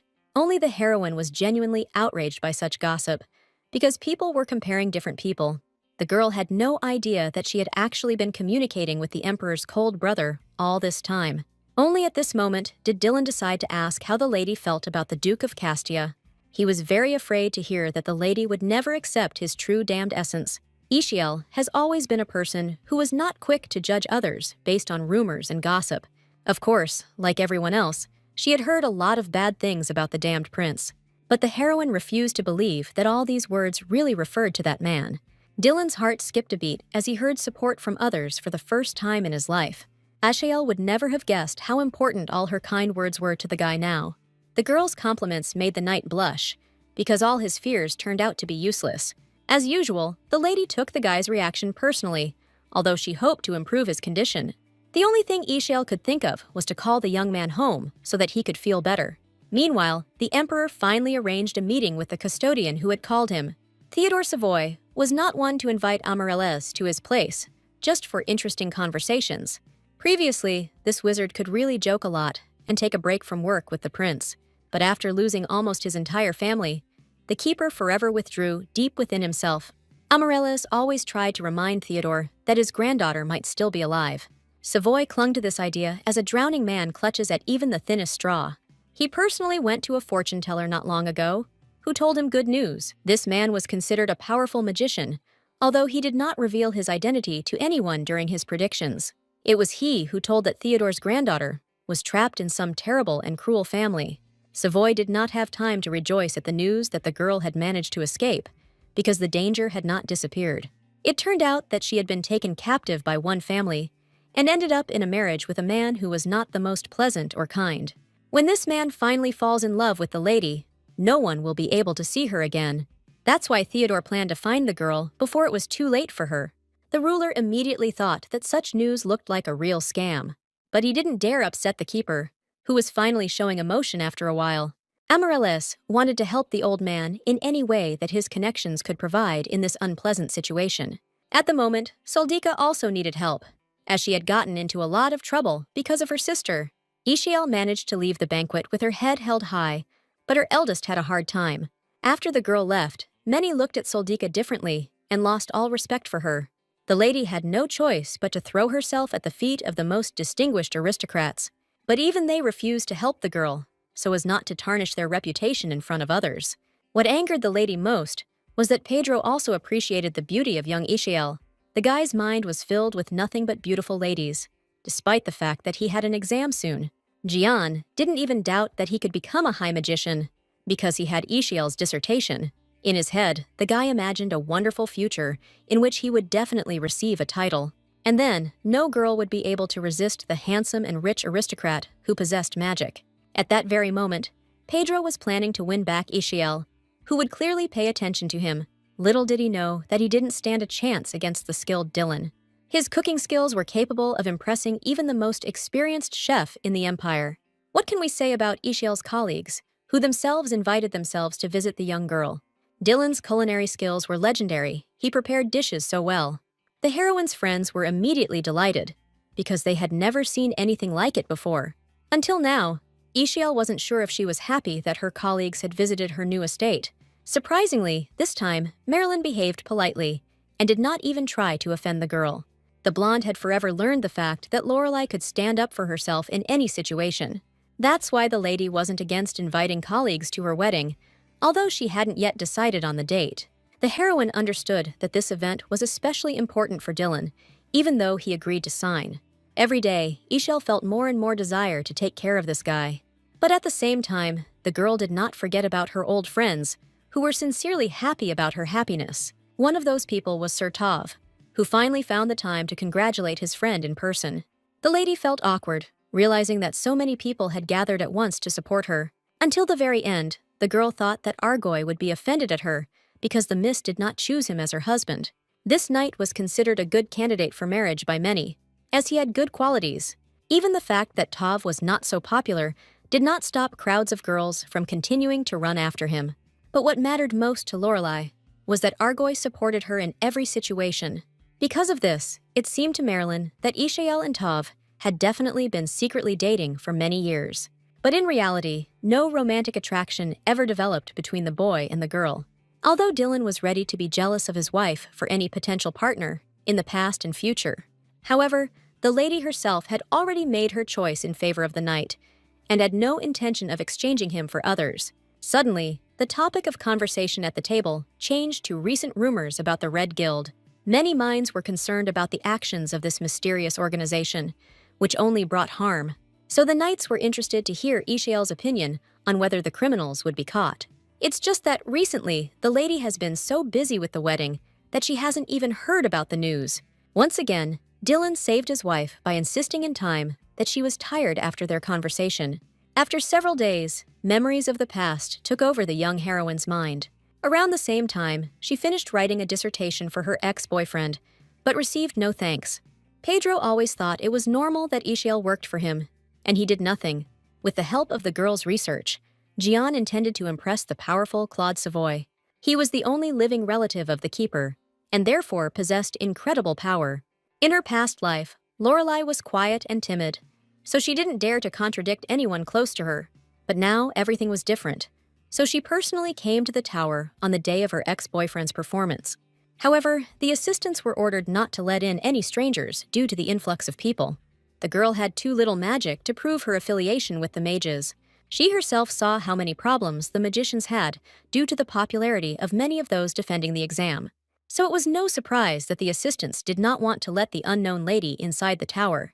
That is why they stood their ground until the very end, because they were afraid of making big mistakes. But today, the lady could not miss the opportunity to meet the powerful Claude in person. The assistants had no idea that Ishael was no worse at persuading people than Soldika. Now that the scary glasses were removed from the heroine, she was able to persuade anyone. Meanwhile, Amaryllis just now learned that his brother just married the sweet Ishael. Dillan hadn't originally planned on getting married, but now he didn't want to give up the opportunity. Of course, the ruler immediately supported his brother, whom he loved more than anything in his life. He was always interested in knowing any details about the life of a modest young man, but the guy tried to keep his mouth shut, because there were already a lot of rumors about him. Amaryllis did not expect that even with his busy schedule, his brother would manage to complete all of his tasks. Until now, Dillan had been looking for any people who were connected to the secret Red Group. He was able to find out that they had planted several people in different government bodies in the Empire. The Emperor was still troubled by the people who opposed him, but he could not catch them. But what scared Amaryllis most of all was that the blue moon was about to rise. This meant that Dillan's curse would be strengthened for a while, and he would not be able to see people.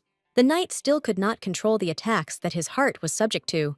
While Ishael managed to get into the Tower of Magicians, she did not know about the danger from her husband. The lady's thoughts were occupied by a possible meeting with Claude, with whom she would like to work closely. It was a particularly important day for Pedro, as he was about to perform to raise his status. The guy was confident that he looked stunning enough that no one would be able to ignore him. In his dreams, Ishael was already next to him, admiring his incredible beauty with renewed vigor. Nothing could spoil Jian's joy at having passed the exam. He knew that Claude had been trying to create a tracking spell for years, and Pedro planned to interest Savoy in Ishael's research, which had perfected this magic. Since the conversation was about a spell that was important to him, the head of the magicians turned his attention to the guy. Jian had long been yearning for recognition, despite the fact that he did not understand a word of his dissertation. Intuition told the young man that he was finally close to his goal and could become a supreme mage. Everything would have been fine if a real explosion from a weapon had not suddenly thundered next to Pedro. Many magicians were horrified, although they immediately recognized the shot from an ordinary flare pistol.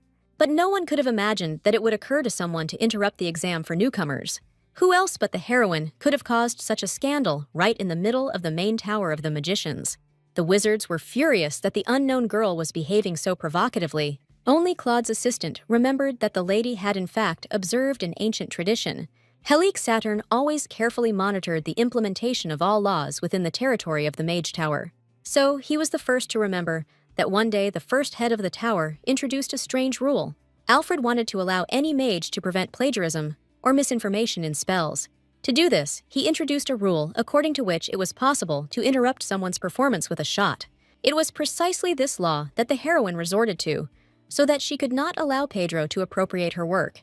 Pedro tried to pretend, until the very end, that everything had been perfectly fine with him up until now.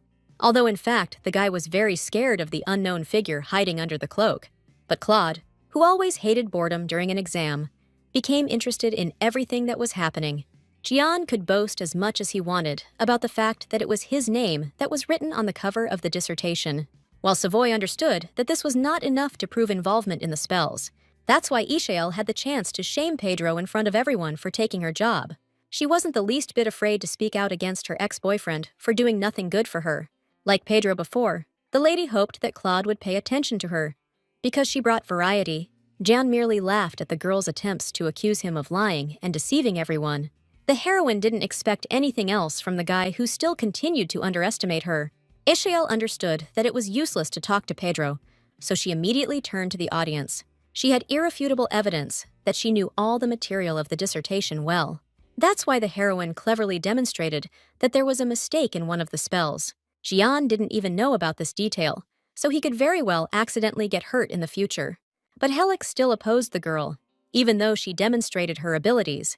The assistant rightly believed that anyone could remember the text, so this was not evidence. Of course, Ishael did not come empty-handed to the meeting, where she had no right to disgrace herself. Pedro didn't expect that, all this time, his ex-girlfriend had been recording his impudent words about her. He often visited taverns with friends, where he freely told how he took advantage of the young lady. And Lorelei was wise to record Jian's confessions just in case. This recording completely destroyed Pedro, because he had no excuses left. Claude conveyed all his thoughts through his familiar, who served as his mouthpiece in such situations. So everyone present learned that Savoy considered Jian a fraud and a traitor.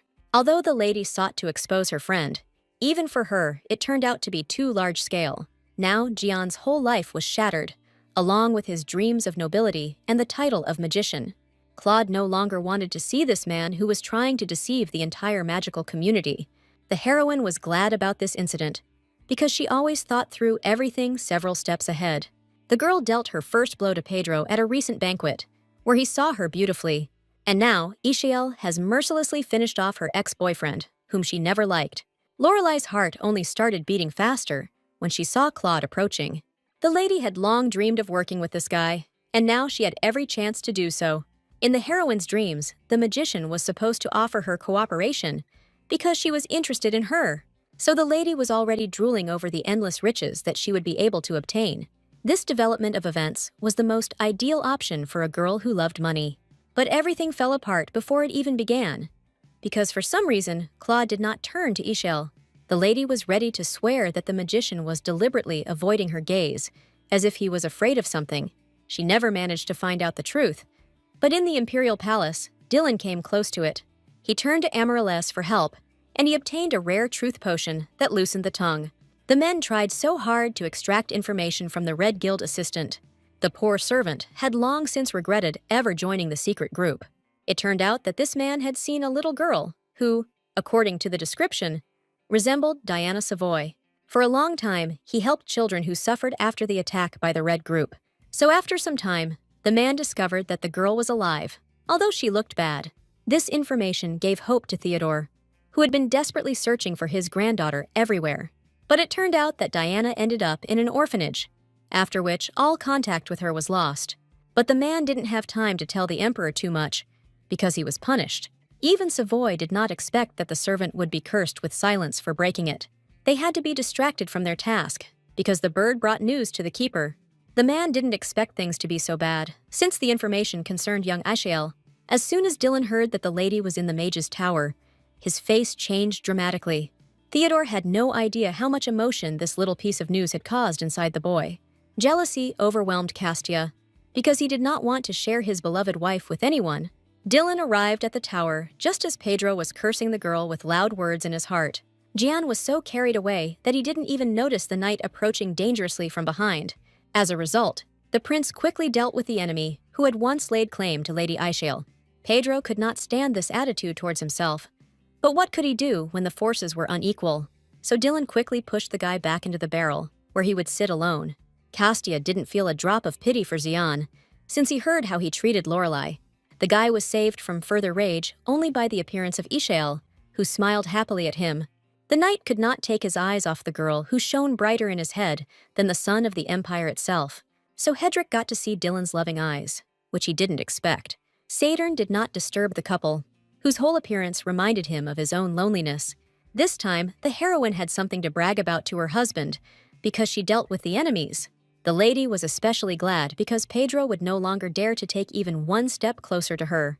The mere thought that the girl was dating Jian somehow made Dylan's heart refuse to obey. All this time, he tried to convince himself that he felt only respect and admiration for Ishael.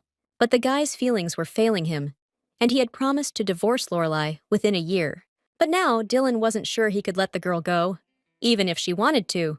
The heroine immediately noticed that this time her husband looked somewhat different, because his calm had disappeared. Only the knight knew that the curse was to blame for everything, which grew stronger as the blue moon approached.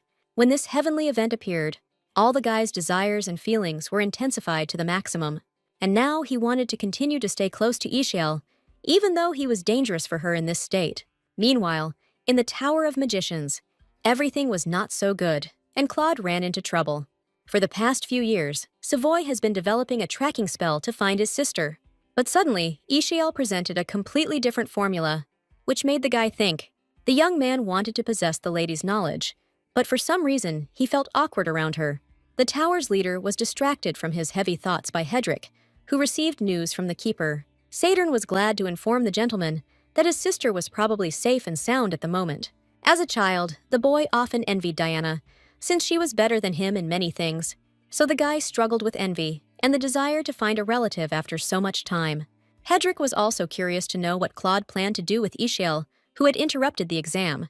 According to Saturn, the lady deserved the award, as she presented a new version of the formula. But Savoy had a different decision regarding the girl, as he did not like her behavior. That is why he ordered that Ishael be locked up in the dungeons that belonged to the Tower of the Magicians the following day. The next morning, the heroine did not even suspect the danger that hung over her. The girl took advantage of the peace that reigned in the house to finally study the news. But soon, Dillan's appearance distracted the lady from reading, because it was difficult not to pay attention to the guy. Besides, Castia once again impressed Ishael with a delicious breakfast, even though she didn't ask for it. However, something was bothering the heroine, although the lady still hadn't dared to ask questions. For the past few days, Dillan seemed to be deliberately avoiding her gaze, as if he was hiding something.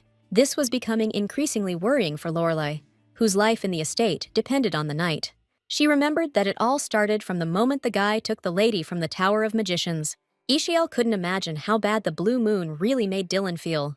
The guy wanted to scream from the pain that was tearing him apart from the inside, but he was afraid of scaring his young wife. In this state, the knight constantly remembered his terrible and lonely childhood.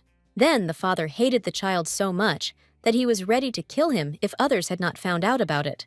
The emperor dreamed more than anything that the curse of their family would stop being passed on to others. But Dillan had already adopted this cold heart, and so far no one has been able to cure him of the spell. The ruler knew well that the first period of madness would soon come for his son. Once every 4 years, a blue moon rose in the sky, which strengthened the curse on the Castius family. This was the wish of the White Witch, who many years ago cursed the ruler, who refused her. For a week from the rising of the moon, the damned people were forced to suffer, and only Dillan found salvation in constant battles, while others preferred to hide. The guy believed that someday he would feel better, and his heart would stop suffering so much. But as the years went by, Castia's curse only grew stronger in his mind, causing his body to suffer. The last thing the guy wanted to do was show Ishael in such a terrible state. And, as luck would have it, on that very day, the lady did not go to work, as she noticed that her husband was feeling unwell. She was furious that the young man was trying to hide his strange illness from her. The heroine didn't like the very idea that the knight, for some reason, didn't trust her. Dillan had no idea the girl would be so angry at his attempts to protect her. He had never seen such emotions on the face of a girl who always just smiled. Now Ishael showed concern for the knight because she wanted to thank him for his help. Dillan's consciousness demanded that he hold this fragile lady close to him, towards whom his body was drawn. But Castia did not dare ask Lorelai about such a thing, because he was afraid of harming her. However, this time, the miss herself stayed by her husband's side to help him recover from his illness. The heroine was filled with determination and a desire to cure the guy, no matter what. She was unaware that her presence only served to further provoke the young prince's curse. In the end, everything came to the point that the guy could no longer contain the emotions that were tearing him apart from the inside. The guy warned the girl so many times, but she never listened to his stern words. The young man's patience snapped, no matter how hard he tried to restrain himself all this time. The heroine's eyes reflected incomprehension, because all this time she had no problems with Dillan. But suddenly, the knight seemed to have been replaced, and he no longer showed the same care and understanding. Ishael had a hard time accepting the fact that she couldn't do anything to help the boy in his situation. The most offensive thing for the lady was to admit that Dillan's look had frightened her very much for the first time in her life. The expression on his face did not bode well, something the girl had never encountered before. So she ran off to work, but left a bag of medicine for the night. The lady could only hope that Dillan's behavior would soon return to normal. She even made a special time to go to the pharmacy for her sick husband. The knight did so much for the heroine that she could not leave him without help.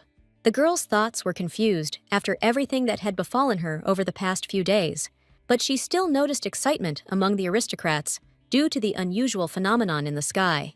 This was not the first blue moon in Ishael's life, but each time she was enchanted by this phenomenon. The girl considered something like this to be very beautiful, because in the past, this moon had helped her to distract herself from sadness. She remembered that in that life at this time, the keeper died a terrible death while saving people. This loss shocked the entire empire, as Theodore was respected by many for his wisdom and boundless patience. After the death of the guardian, almost nothing remained of the Savoy family, which caused sadness among the people. The heroine knew how to fix this situation, But to do so, she needed Claude's cooperation. But now she had no choice but to do her job in the palace competently. Suddenly, the girl heard children's voices. Although she was ready to swear that there were no children nearby, she turned around in surprise, trying to find the source of the children's sounds around her. It turned out that there really were no children, but a real ghostly illusion appeared before the lady. Ishael had never seen this young girl with blonde hair before, who was clearly visible in front of her. Just like before, the flashbacks made Lorelai's head feel like it was going to explode. Her colleague Lucy suggested that the lady could see awakened visions that appeared to the second circle magicians. Now the heroine had a real excuse to go to the mage's tower again. So Ishael was delighted with the unexpected hint that came from her good friend. But today, Miss didn't have time to escape, because Merlin had prepared a ton of work for her. The blonde girl was tired of Lorelai not doing her job lately. So the heroine spent the whole evening fiddling with the documents, of which a huge number had accumulated. Now the lady dreamed only of not being approached by anyone else today. To Lorelai's delight, she was soon visited by Sir Toph, who often shared coffee with the tired worker. The guy periodically entertained the girl while she worked, for which she was always grateful to him. In return, the lady tried to primarily fulfill the requests of the popular knight. Argoy was satisfied with the conditions of their friendship, which were easy for him to fulfill every day. But this time, the guy hinted to the lady that she should be more careful during the blue moon. The heroine had no idea that some people might experience exacerbations during this period. She was so absorbed in thinking about this advice that she didn't immediately notice some people approaching from the side. It turned out that magicians from the main tower came to the girl, as Claude ordered them to arrest her. None of the lady's colleagues expected such an unpleasant turn of events on an ordinary working day. The wizards showed all their disrespect to the girl, who was only a first-class wizard. The heroine had long been accustomed to criticism, so she tried not to pay any attention to it. But the lady could not ignore the strange behavior of the magician who had appropriated Claude. Even his colleagues began to calm the man, who was behaving too provocatively this time. No one expected that the guests from the Tower of Magicians would behave so unusually. Only the heroine dared to say that it was impossible to behave like that in the office of the Imperial Palace. She had already had to calm down people who were behaving too violently for no reason. But it turned out that this magician had an important matter with Ishael, and he believed that the lady would definitely not be able to handle it. The man thrust a magic formula under the girl's nose, which none of them had yet managed to solve. The heroine retained almost all of her memories from her past life, along with her skills and abilities. It so happened that one day the lady even learned programming for a work task. Who would have thought that all magic formulas would consist of program codes? Ishael's joy knew no bounds when she realized that she knew the answer to this task perfectly well. But Miss didn't have time to solve the problem, because Claude's chief assistant came to see his representatives. This man's name was Spencer, and he was in charge of imprisoning people under the orders of the tower's leader. And now the guy was unhappy, because his assistants were taking so long to complete this task. Before the lady could say a word, Spencer had her hands cuffed with a snap of his fingers. No one present believed that the girl had actually managed to commit such a serious offense. Marilyn was the first to stand up for her friend, in whose honesty and fairness she was confident. But the heroine didn't need help, because imprisonment was a chance for her to get into the magician's tower. Only in this way could the lady have the opportunity to save Theodore during the imminent attack on the tower. While the lady was being led to prison, Hedrick still suspected nothing and calmly went about his business. Saturn had been so busy lately that he had missed almost all the news in the Empire, so the wizard did not expect to see Ishael, who unexpectedly burst into his office. Hedrick hoped until the very end that Claude would change his mind about imprisoning the lady. But in the end, Lorelai even had to escape from the guards, who were now looking for her all over the tower. In fact, the heroine didn't just find Hedrick, because she didn't need any salvation. She had a hunch that she would be able to register in the tower as a second-level mage. This is because such strange memories never occurred to ordinary magicians. It was such an important matter that Saturn completely forgot about the lady's problems with the prison. The only thing that bothered him was Claude's strange attitude towards the girl who had made a great contribution to the spell. Hedrick feared that increasing the level of magic could threaten Ishael with imprisonment for many years. What confused the guy most was that the girl didn't even look guilty to the one they were trying to lock up. In Hedrick's office, there was always a book that could determine the level of magic of any person. The heroine did not remember anyone having such an important item in her past life. As soon as the girl put her hand to the book, An incredibly strong wind immediately rose up around her.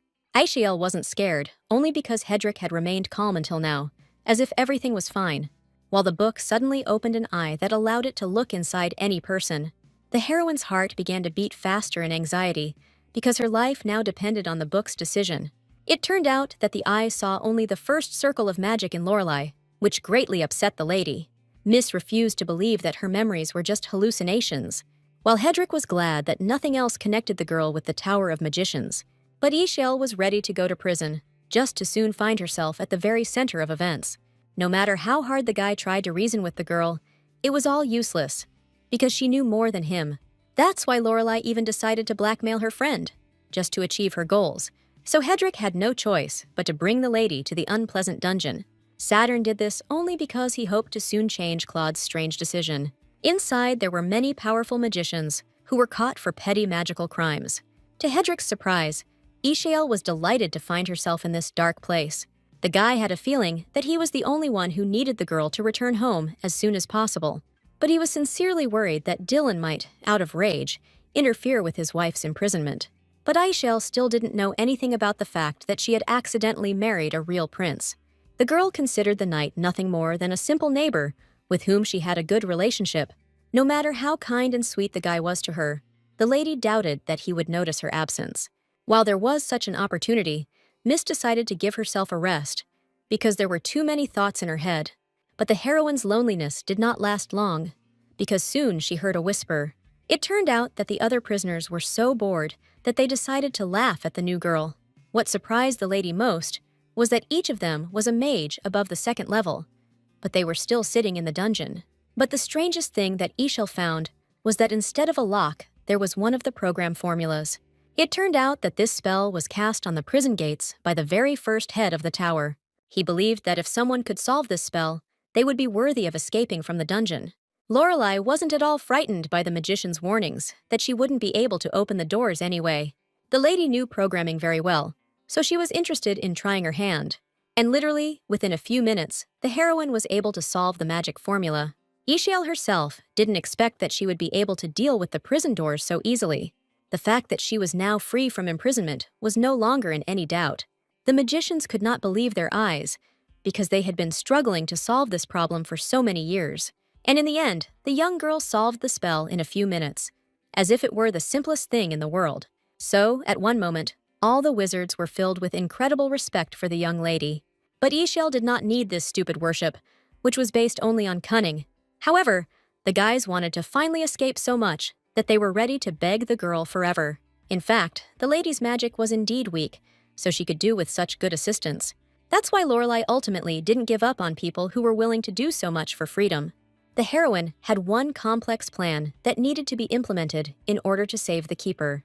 At this time, Theodore was just approaching the Tower of the Magicians, which was soon to be attacked by enemies.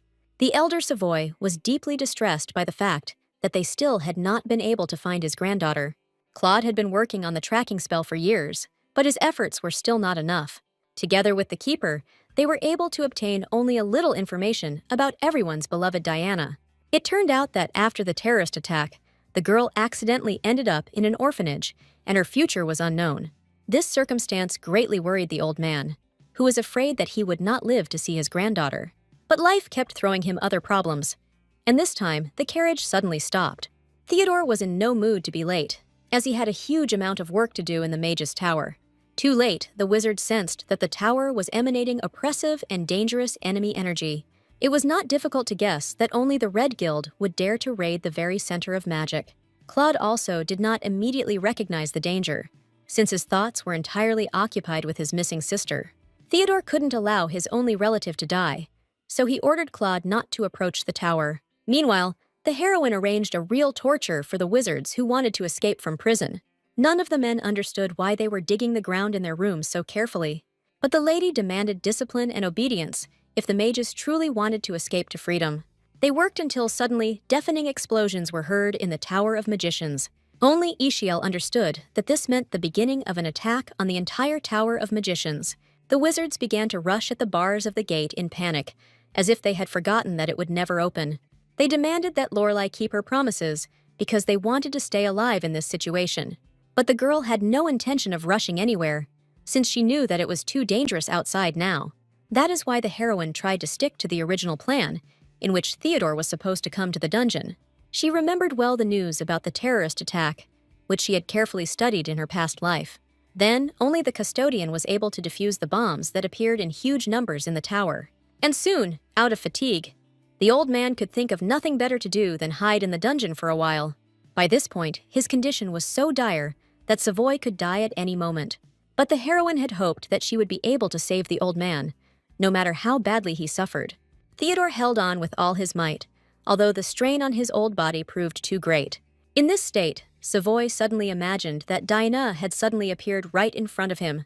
But the keeper didn't believe that something like this could happen, because his granddaughter was missing. Just as he was gathering his thoughts, Diana's face disappeared again, and Ishael's appeared.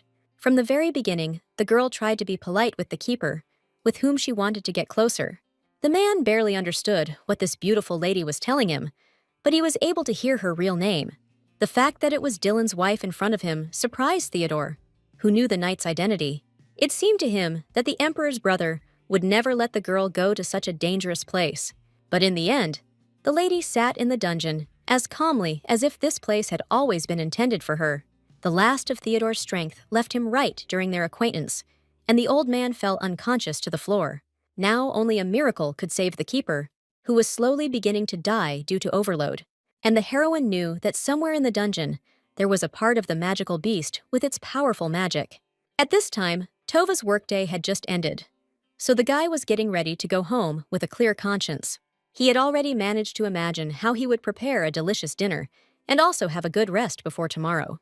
But Dillan's sudden appearance ruined all of Argoy's plans, as the knight was looking for his wife everywhere. Tovu only knew that the girl had recently been taken to the dungeon of the mage's tower. This information further upset Castia, who had hoped for a more favorable outcome.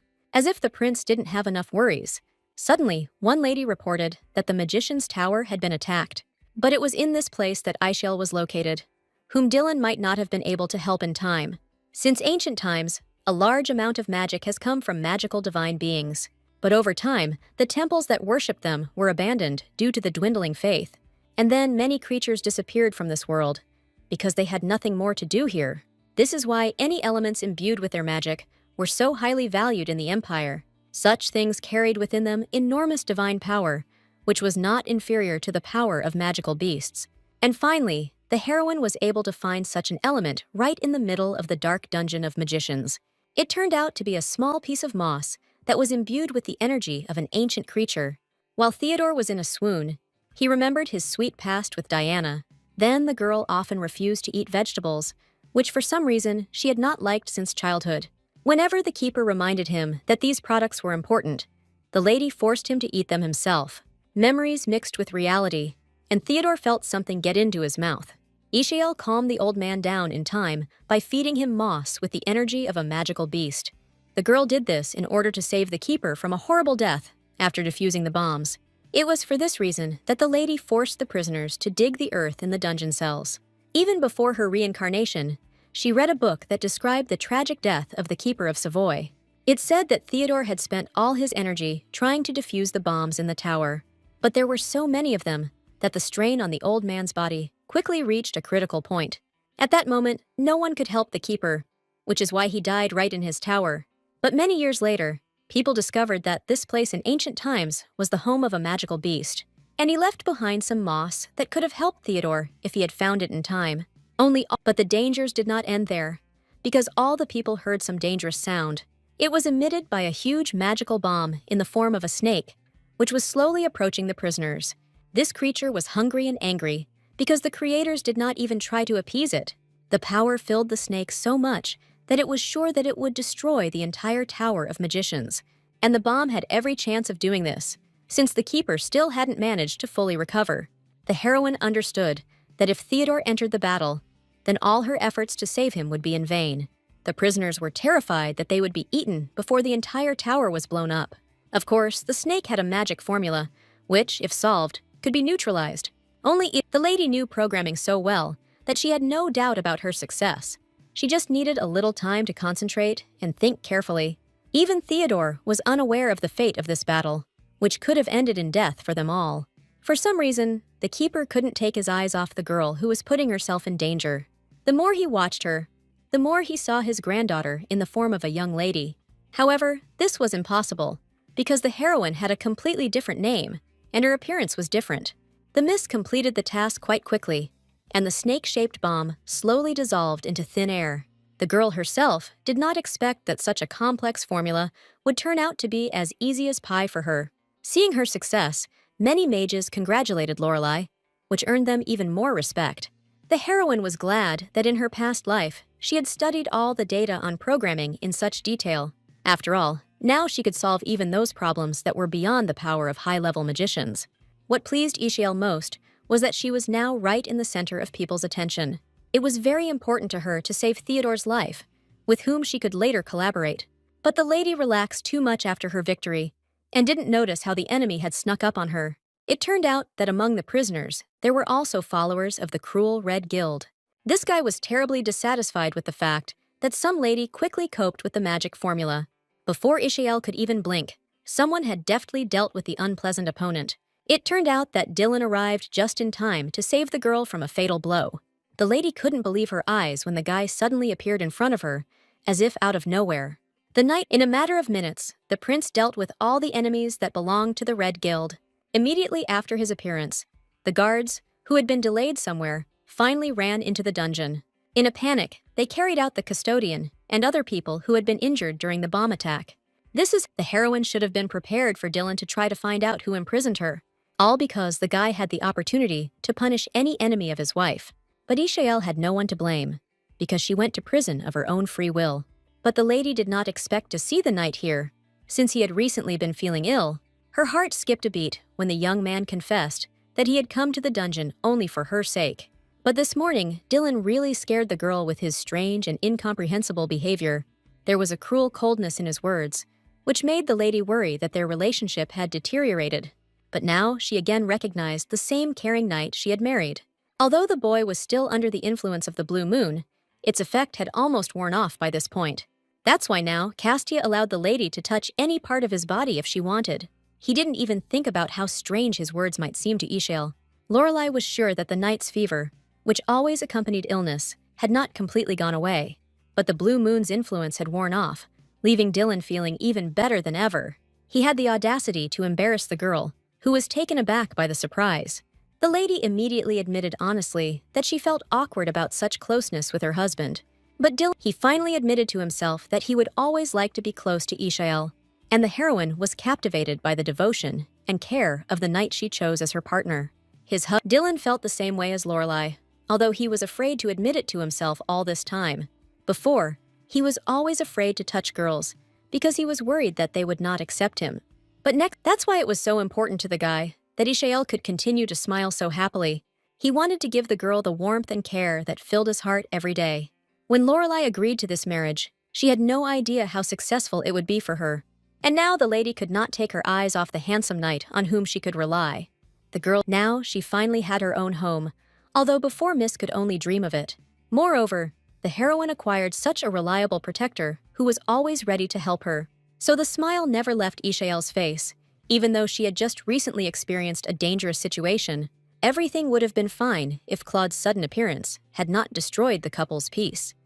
For some reason, Claude was firmly convinced that Ishael was hiding something from everyone around her. Neither Hedrick did not support the gentleman's suspicions, as he was confident that the lady could be trusted. But even Saturn couldn't imagine how an ordinary magician like Ishael could defuse the bomb. But Claude didn't believe that the lady had the ability to decipher magical formulas. Dillan was ready to fight to the death for his wife, to protect her honor and dignity. But then the assistants reported that the keeper had come to his senses, so all disputes ceased for a while.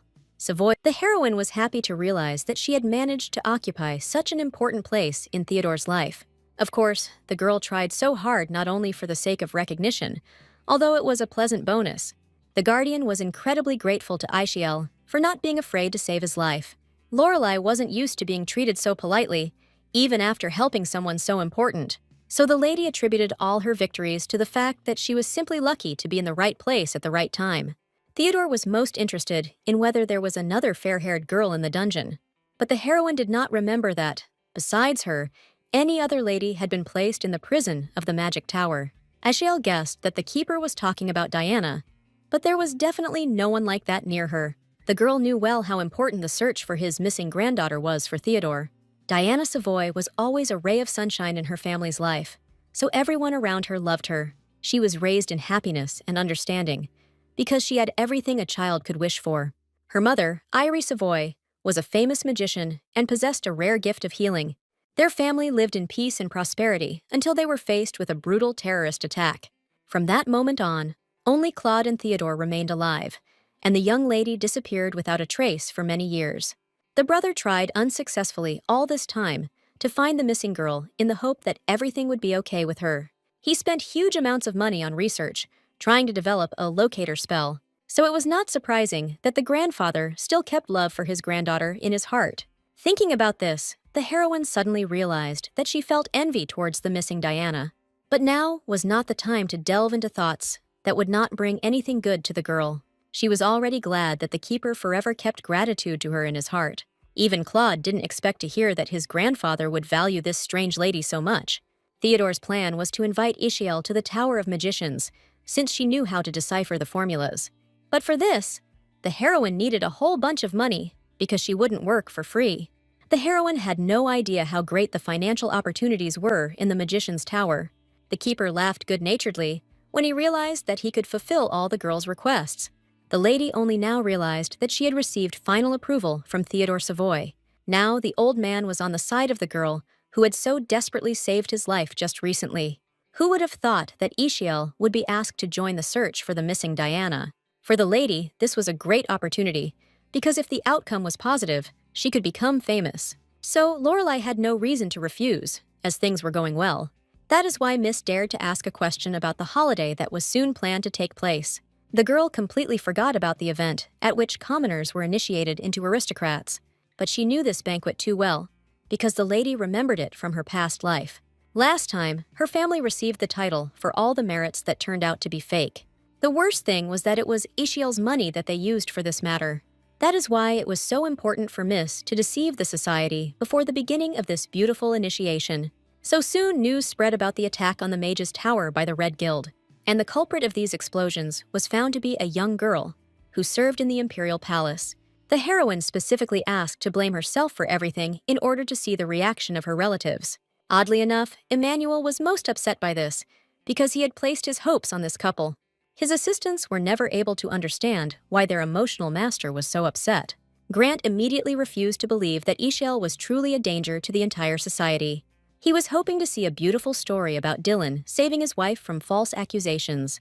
It only now became clear to the servants that no one in the world possessed such enthusiasm. Several days have passed since the terrible terrorist attack took place in the Tower of Magicians. Many of the heroine's colleagues refused to believe until the very end that she was involved in this. But her husband continued to remain silent, and the terrible aura did not allow people to approach him. Amaryllis continued to pretend to be Ford, and disturbing thoughts about Ishael did not leave his head. The guy relaxed so much that he completely forgot that in this state he made his brother jealous. Now that the heroine was not around, nothing held Dillan back from taking revenge on the nondescript assistant. So the Emperor had to run away from his own brother to avoid punishment. Until now, Amaryllis had not dared to confess to the knight who he really was. Even the custodian did not comment on the news, although no one was injured in the terrorist attack. Everyone around thought Ishael was a spy, but such terrible gossip only played into the girl's hands. She did everything to make her family suffer, and Pedro was the first to receive recognition for his services. The guy was strong only in words, but in reality, he couldn't even stand up for himself properly. So, as soon as Ilona Lorelai returned home, the man quickly put everyone in their place. He was angry that such a shadow had fallen on his family because of the unpleasant rumors about Ishael. That's why the first thing he did was to kick out Jian, who was trying to get the title with them. In fact, Elon was doing quite well, and it was no wonder he was away from home all this time because of work. The mother and daughter loved their father so much that he gave them money when Ishael refused to do so. The head of the Lorelai family has always been known for his ability to get out of even the most difficult situations unscathed. So he supported Soldika and Masa, who wanted to renounce their relationship with Ishael. The woman wanted nothing to do with the terrorist who had tarnished their reputation. And Elon agreed with his wife, because he never liked his adopted daughter. The only thing that made him happy was that he would soon be able to receive the long-awaited nobility. The man deliberately bribed the Count of Orleans to ensure that his status would be approved, despite his actions, and now he hoped that his daughter would not fall flat on her face and would find herself a worthy groom. In response to these words, Soldika smiled, because she had had her eye on the handsome knight Dillan for a long time, and the girl was not at all embarrassed by the fact that this guy was her sister's husband. The lady sincerely believed that the two of them could become a truly beautiful couple. The guy's choice seemed obvious to the girl, because no one could resist her beauty. So soon, Soldika planned to send a personal letter to the powerful knight. That night, under the cover of darkness, events took place that were hidden from the eyes of most. The leader of the Red Guild gathered his assistants, as he needed reports on the results. But the servants could not boast of any achievements, because all their plans were gradually collapsing due to their opponents. Even the people who were sent to the Mage Tower as spies stopped communicating. The leader's angry aura suggested how dissatisfied he was with these results. His methods always remained cruel, as he mercilessly executed all traitors. The next morning, Soldika finally decided to send her first letter to the guy she liked. It never even occurred to the girl that her feelings might not be mutual on Dillan's part. Now, all she could do was wait for the knight to reciprocate her charm. For the first time in her life, Solda's heart beat joyfully at the thought of being with Dillan. That's why the lady didn't pay attention to the cat that was watching her every step on the street. Just a few days later, the very evening arrived when many people would finally receive the status. This event was annual, so everyone who wanted to attend prepared for it in advance. The aristocrats greeted the applicants with respect, and their manners were in no way inferior to theirs. Lorelai's family eagerly awaited the moment when they could reclaim their long-awaited title. Only Soldika was worried about how their initiation into the ranks of the rest of the aristocrats would go. But before that, everyone had to enjoy a beautiful and well-thought-out production. And at the very end, those who wished to obtain the status of aristocrats had to present a gift to the emperor. Although Soldika found this order boring, she did not dare argue with the ruler of the empire himself. The girl kept looking for Dillan, who never responded to her love letter, so she was one of the first to notice the beautiful lady who came with the knight. Lorelai's daughter couldn't take her eyes off the girl who took the seat next to Dillan. Many speculated that the mysterious lady was the future empress, but all this did not explain why the stranger was next to the ruler's faithful assistant. Soldika felt uncomfortable watching the girl get so close to Dillan. Meanwhile, the heroine tried not to give herself away too early, because her appearance would cause a sensation. But Castia couldn't resist giving his wife more pleasant compliments. What surprised Lorelai most was that the guy missed her, even though they tried to correspond. While the newlyweds were talking, Amaryllis was amazed at how well they suited each other. The emperor specifically chose a play this time that had a lot of pleasant romance in it. The production was based on a book that was popular among the youth of the empire. It told the story of the love between a boy and a girl who were completely different from each other. In this story, a cold knight meets a kind lady and ends up having his heart melted by her love. Dillan had no choice but to praise his brother's choice, even though he thought it was odd. All this time, Amaryllis tried to hint to his relative that he had noticeably changed after marriage.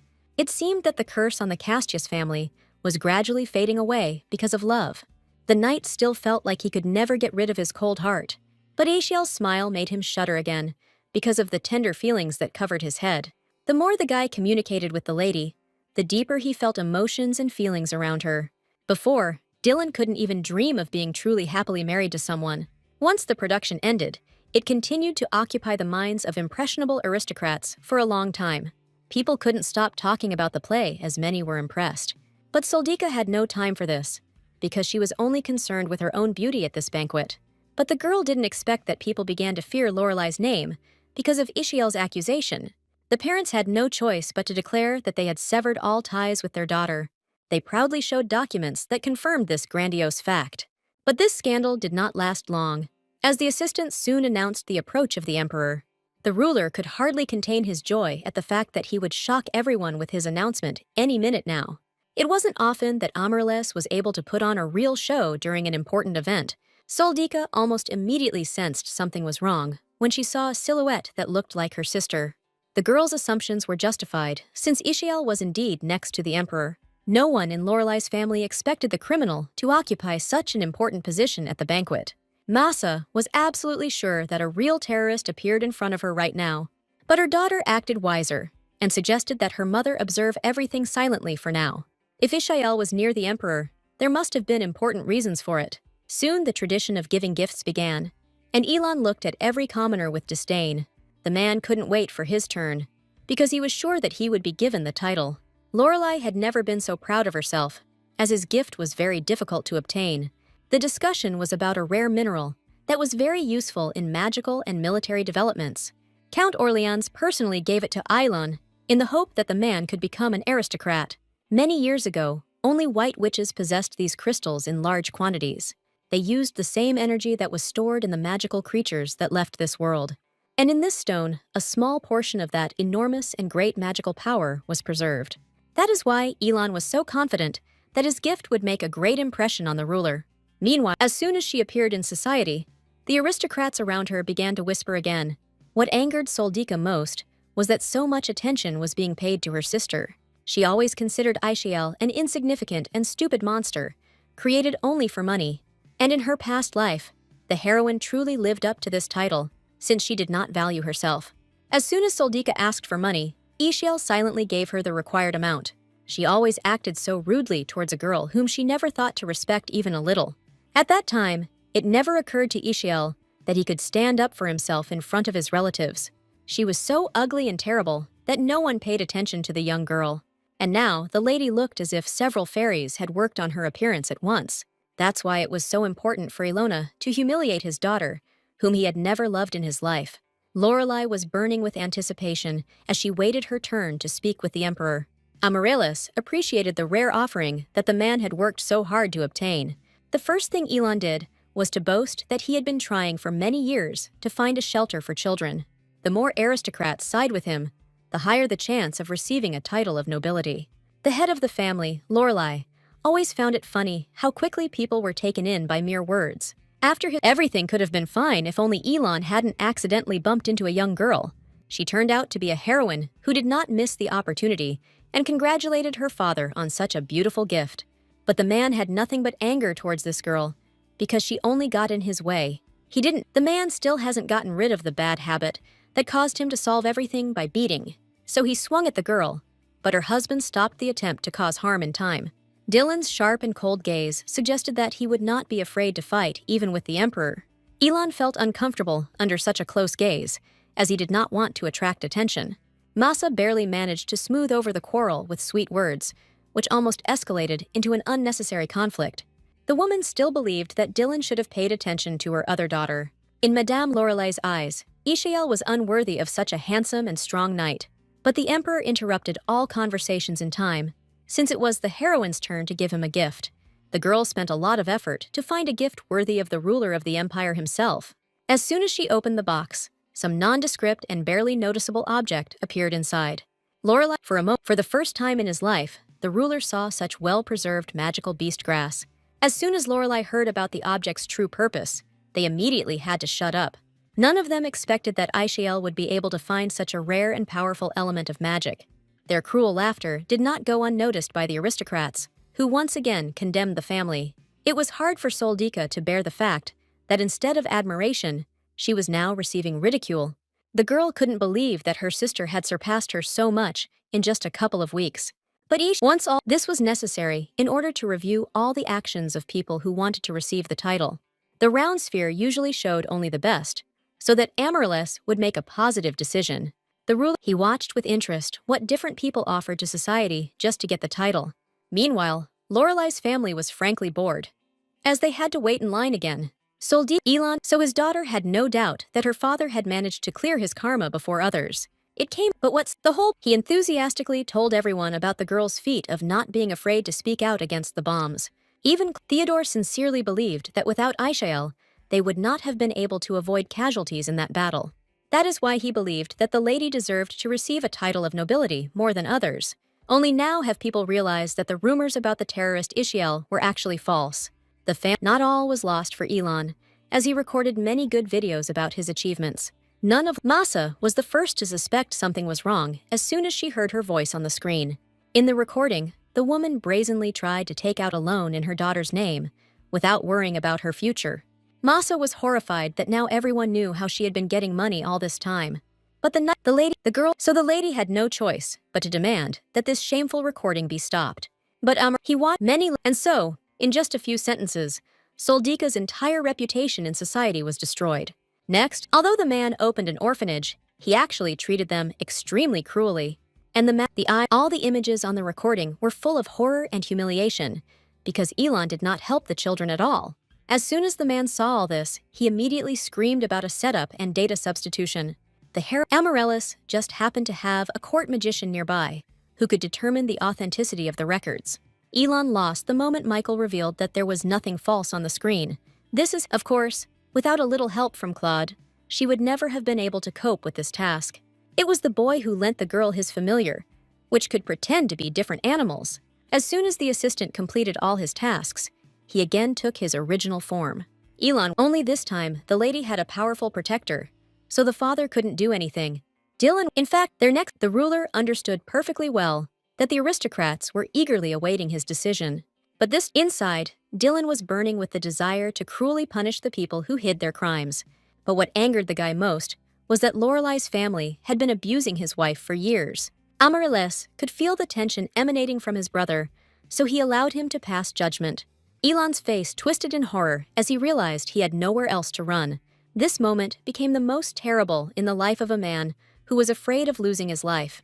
But in the end, Dillan came up with a punishment that was much worse, although he left Elon completely fine. From now on, Lorelai's family had no right to try to gain a title of nobility in society anymore. As soon as these people left in disgrace, the celebration of the event immediately resumed. At the very end of the banquet, the ruler had to choose a person to whom he would dedicate this holiday.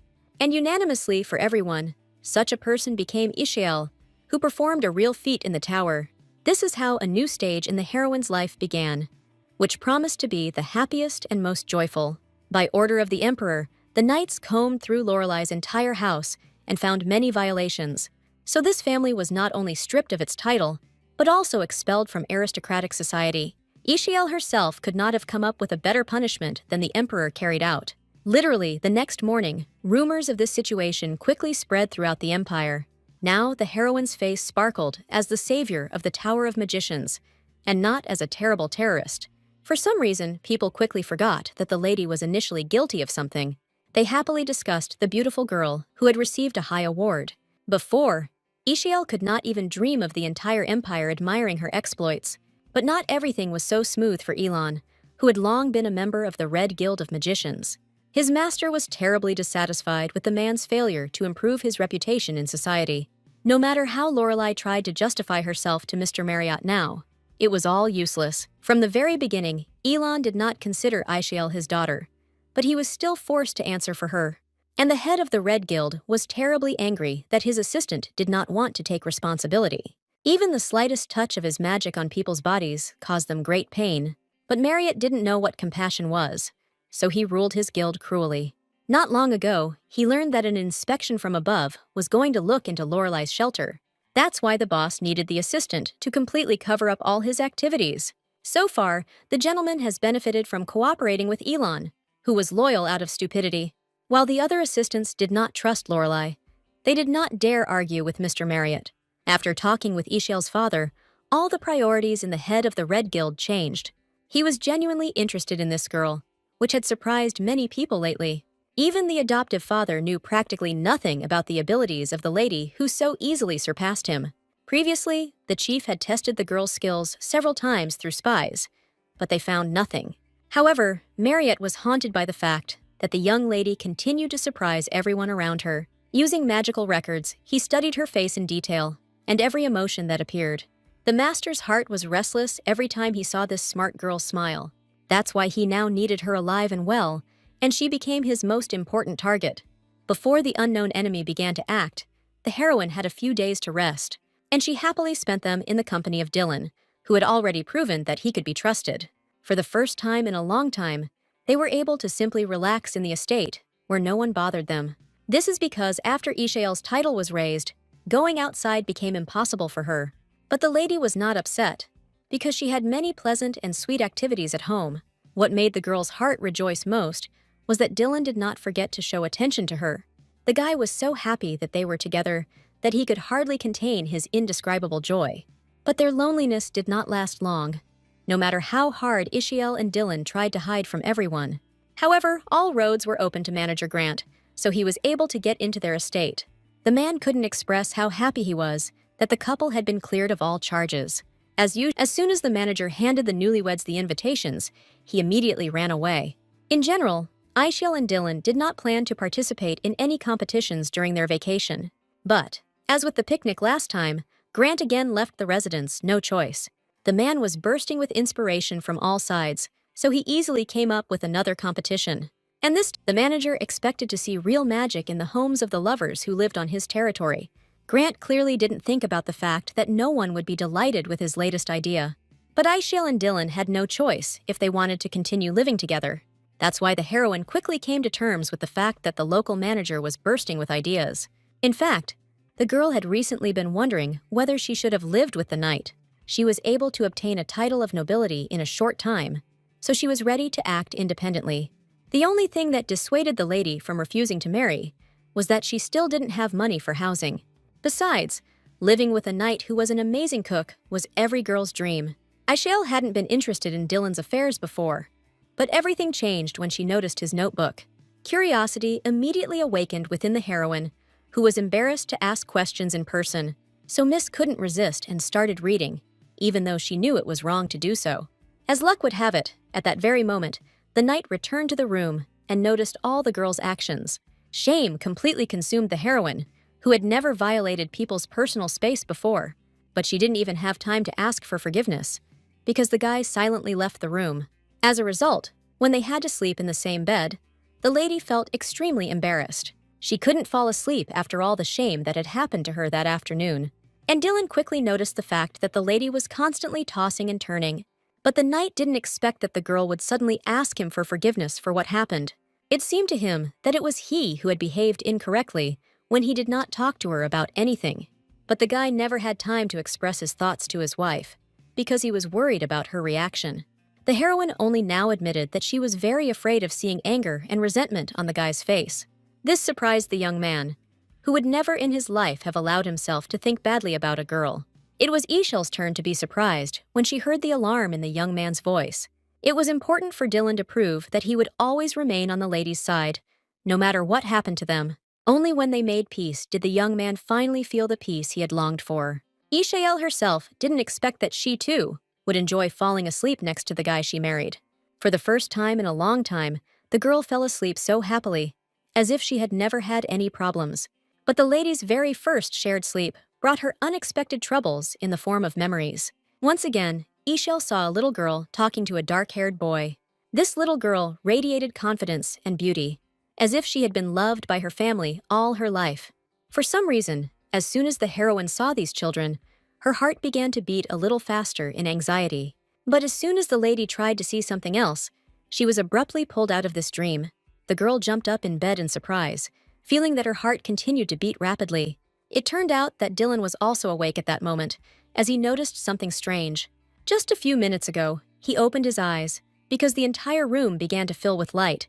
Imagine his surprise when the knight saw Ishael flying high into the air.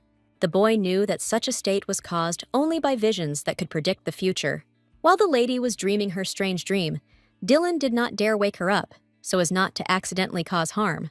The heroine could not even imagine that strange memories would continue to haunt her. Since it was still too early, the young man took the liberty of putting the girl to bed.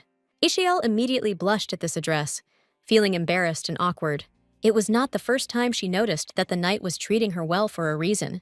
Dillan's face often showed that he was genuinely concerned about the well-being of his young wife, and his tenderness and care could win the heart of any lady. What can we say about the heroine?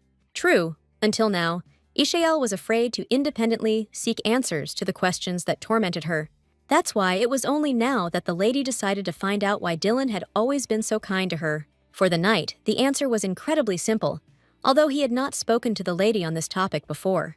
Only now did he admit that in his distant childhood, he was constantly lonely and tired. The absence of a family weighed heavily on him, but his cruel father had no intention of showing love to the boy. Everything changed the moment Dillan met a girl whose smile was like the sun. It so happened that Ishael smiled just as dazzlingly from their first meeting, which is what attracted the prince. The heroine could not have imagined that the answer to her question would be so strange and innocent. True, although this became the reason for Dillan's love, he paid attention specifically to Ishael. The girl had already noticed more than once how attentive and caring the knight remained towards her. Only to him could she trust all her secrets, because she knew that those eyes would never deceive her. The girl's heart beat excitedly in anticipation of intimacy, although she had not planned it.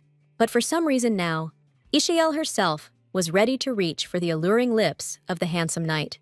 Although they had not lived together for even 6 months, the lady was no longer sure that she could break up with her boyfriend. The next morning, Lorelei had an important event at the Mage's Tower, where they were already waiting for her. The girl was so excited, as if her whole future life was being decided from this moment.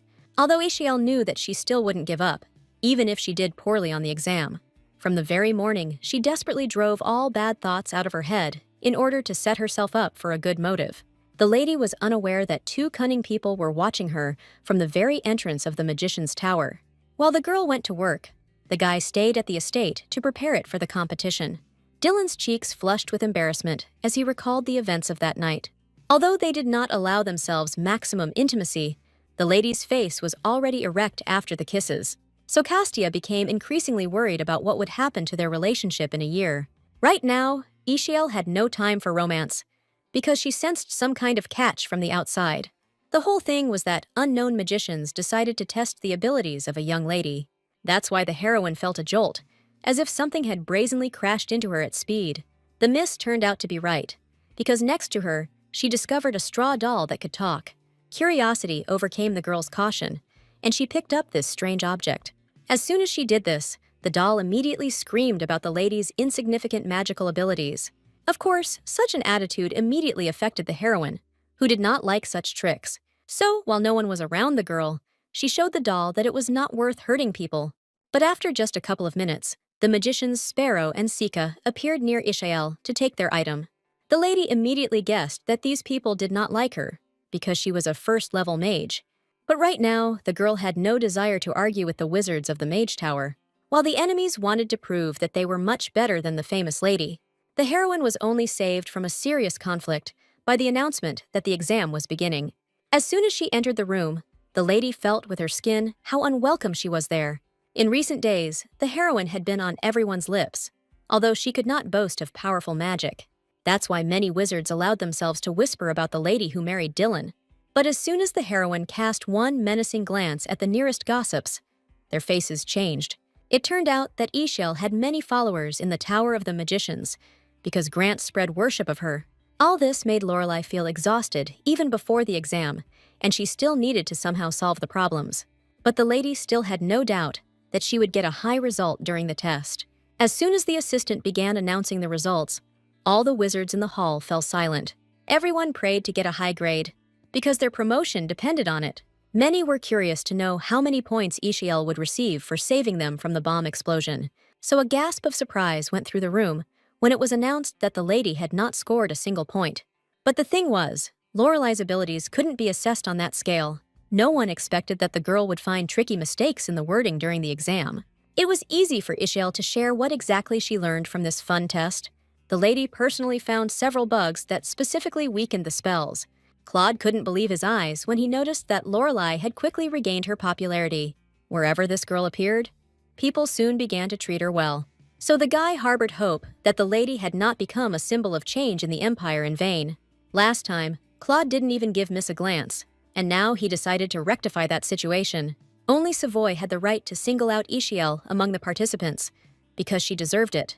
The girl was still a first-level mage, but at the same time, she demonstrated miracles in understanding formulas. That's why Claude decided to show the lady his best room in the Mage's Tower as a reward.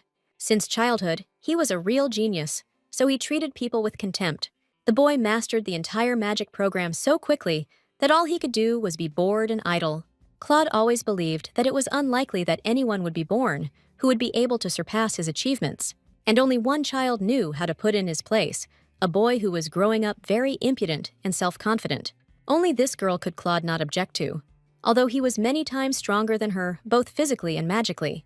The conversation was about Diana Savoy, who who from childhood knew how to please people so that they did not argue with her. As soon as the little girl noticed even a drop of sadness on her brother's face, she immediately appeared next to him. The girl was always ready to remain a support and encouragement for Claude, who was often bored. That's why everything led to the young man eventually dedicating his heart to his little sister. But at that moment, Diana didn't even want to think about love, so she refused her brother's proposal. That day, their arguments could be heard throughout the estate and brought smiles to the faces of the adults. So when Diana went missing, Claude immediately threw all his efforts into searching for her. Theodore helped him in everything, but for some reason, after so many years, they had not even come close to solving the mystery. The loss of his sister forever left a scar on the heart of the boy, who could not imagine his life without her. The head of the tower did not tell anyone that he had created several rooms dedicated to Diana. He himself did not understand why he decided to make an exception for Ishael, whom he had initially avoided. The more they talked to each other, the more this guy angered the young heroine. But for some reason, she had the feeling that he could be trusted, despite his bad character. Soon the girl finally approached the door behind which she would see Claude's best room. Ishael couldn't even imagine what exactly awaited her in the place that Savoy adored. This place was dedicated to the missing Diana, whom the guy still loved madly. The fact that Savoy trusted Ishael so much did not make the girl happy at all at that moment. Each doll seemed creepy to her, but the lady, out of politeness, did not say anything to the guy. It was only several hours later that Hedrick heard of the approach of the gentleman who had left the work for him. From the look on Lorelai's face, Saturn immediately realized that Claude had shown her the very room for Diana. The lady was brought to the assistant so that he could brief her on the matter, which concerned the search for the girl. Thanks to Dillan's efforts, the Savoy family was able to learn that the lady had been sent to a shelter, but all the other threads were too transparent for Hedrick to make any progress in his search. The only hope was Ishael, who might know something about her father's orphanages. But the problem was that the lady heard only threats and humiliation from her unpleasant stepfather. She always considered herself a child no one needed, because that's what adults told her. But now the lady has a real chance to find her real family. That's why the heroine wasn't going to give up so easily, while she could improve her future. And Ishael planned to start by looking for a spy in the Tower of Magicians, since she already had suspects. As soon as the girl looked at the group of young sorceresses, she remembered their faces. So Lorelai was sure that one of these ladies actually served the Red Guild. Her name was Ada Narsi, and many forgave this girl her bad character because of her genius. In her past life, the sorceress caused a lot of trouble for the heroine. At that moment, Ishael was unable to resist the menacing glances that the impudent Ada was throwing at her. Many despised her because there was never peace and quiet around Narsi. The girl really did allow herself too much, since she was a very powerful magician. And it so happened that in her past life, she did not like Ishael, so the lady was in for some bullying. Only adults helped the heroine in this unpleasant situation, because Ada had no breaks. Then Lorelai could only hope that Narsi would soon leave her alone. And about 6 months later, unpleasant rumors about that wild girl began to spread among the aristocrats. The heroine did not expect that Ada would end up imprisoned for aiding the Red Guild. Her guilt was proven by the Imperial Palace, so no one could save the young sorceress. So there was a high probability that in this life, Narsi was helping the Red Guild. That is why, before her initiation into magic, the lady came up with a cunning and insidious plan. The announcement of new graduates took place as usual, and nothing strange was foretold. But that was only until Ishael came on stage with some kind of incomprehensible object. This was the thing that contained the heroine's cunning plan, but she told only a few people about it. She immediately received approval from the Savoy family to cause a little trouble in the Mage Tower. From the day of initiation, the lady acted as if this jar in her hands was the source of life. The heroine was not at all embarrassed to even pray to the plants that were inside the bottle. With her whole appearance, Ishael tried to attract as much attention as possible so that Ada would notice her. And soon the lady's efforts were rewarded, because at first her classmates became interested in her. Until the very end, Lorelai pretended that there was something important to her inside the jar. So, many wizards, as a sign of respect, did not touch the lady who loved her plants. Only Ada brazenly demanded an explanation when she was finally fed up with this masquerade. But in reality, Ishael had been waiting all this time for Narsi to finally pay attention to her. The sorceress did not expect to hear that it was in this jar that her opponent's powers were located. For Ada, this was a great chance, because the only thing left to do was to break the glass by any means necessary. While everyone watched her with curiosity, the lady pretended that she was indeed telling the truth. She deliberately lied loudly that she had found a secret room in the mage's tower that the first leader had left behind. But in fact, even if this room existed, Claude himself did not know its location. However, Ada quickly took the bait, as she had been looking for this secret place for a long time. The girl was so excited that she forgot to hide from everyone the emotions reflected on her face. The traitor's heart beat with delight, because soon she would bring results to her master. That is why, on a dark night, Narcy secretly followed Ishael, whom she now suspected. She immediately noticed that this time, Lorelei was constantly looking around, as if she was afraid of something, while the heroine professionally pretended not to notice any surveillance from the outside. So Ada had no problem hiding from the lady, trying not to reveal her location in advance. In the end, Ishael managed to deceive Narcy, who never suspected anything the entire journey. The girl was already anticipating the moment of her victory, when she would find the secret room of the magician's tower. Her master would be very pleased with such an achievement, so the lady dreamed of a promotion. She didn't even feel sorry for killing Ishael, if only she could achieve her goal as soon as possible.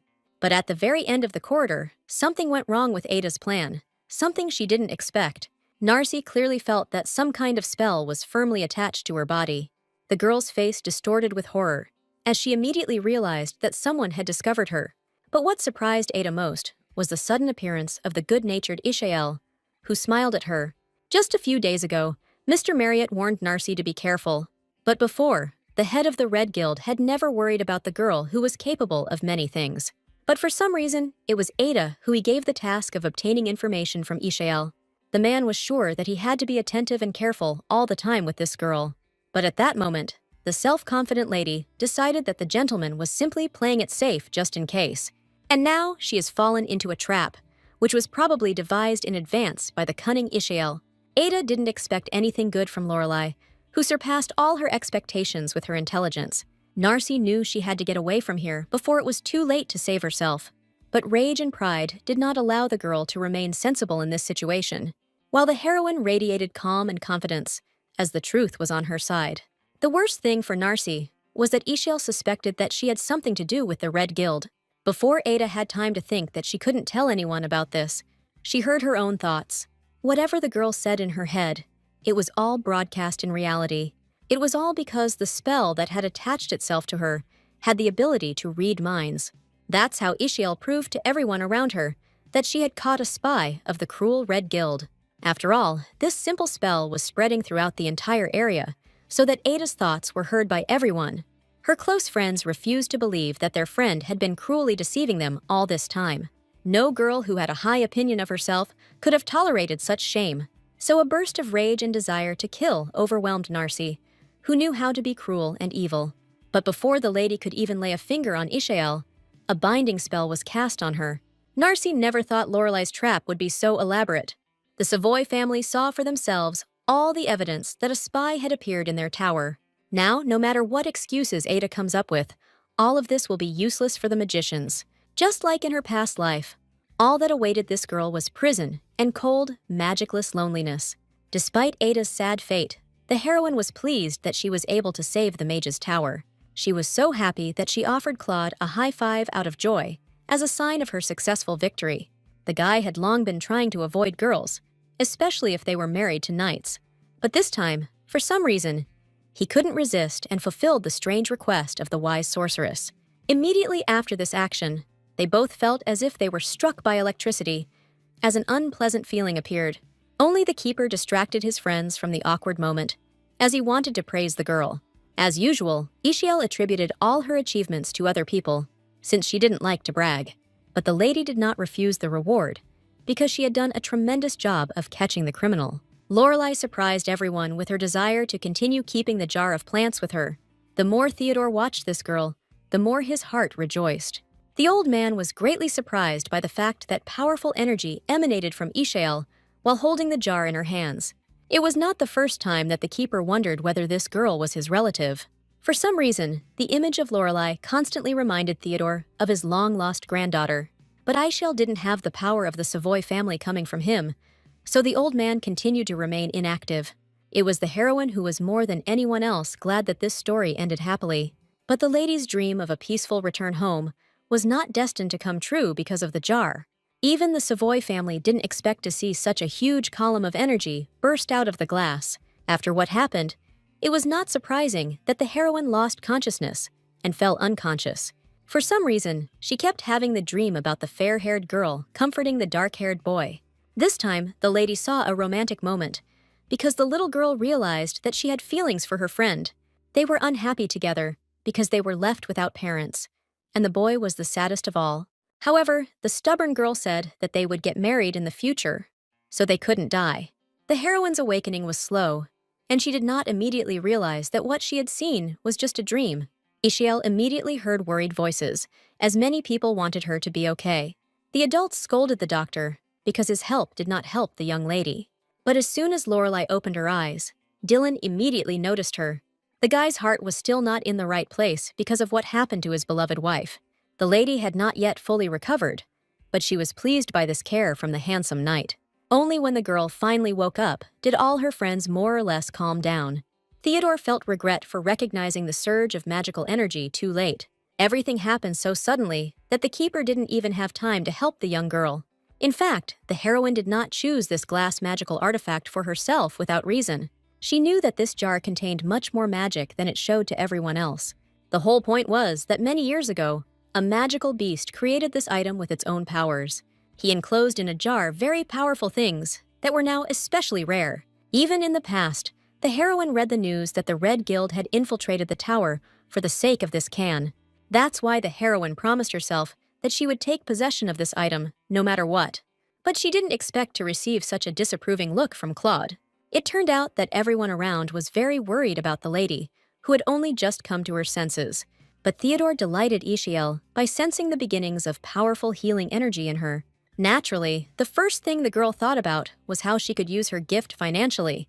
Whatever the lady's attitude towards magic, the keeper still looked at her with joy. Now, it seemed to him even more strongly that Ishael reminded him of Diana, even though she was lost. This thought brought tears to the old man's eyes. Although there was no reason for such emotions, Lorelai's condition had stabilized, but Theodore still took extra care of her. The old man gave the girl a bracelet that showed how much time she had left until she woke up.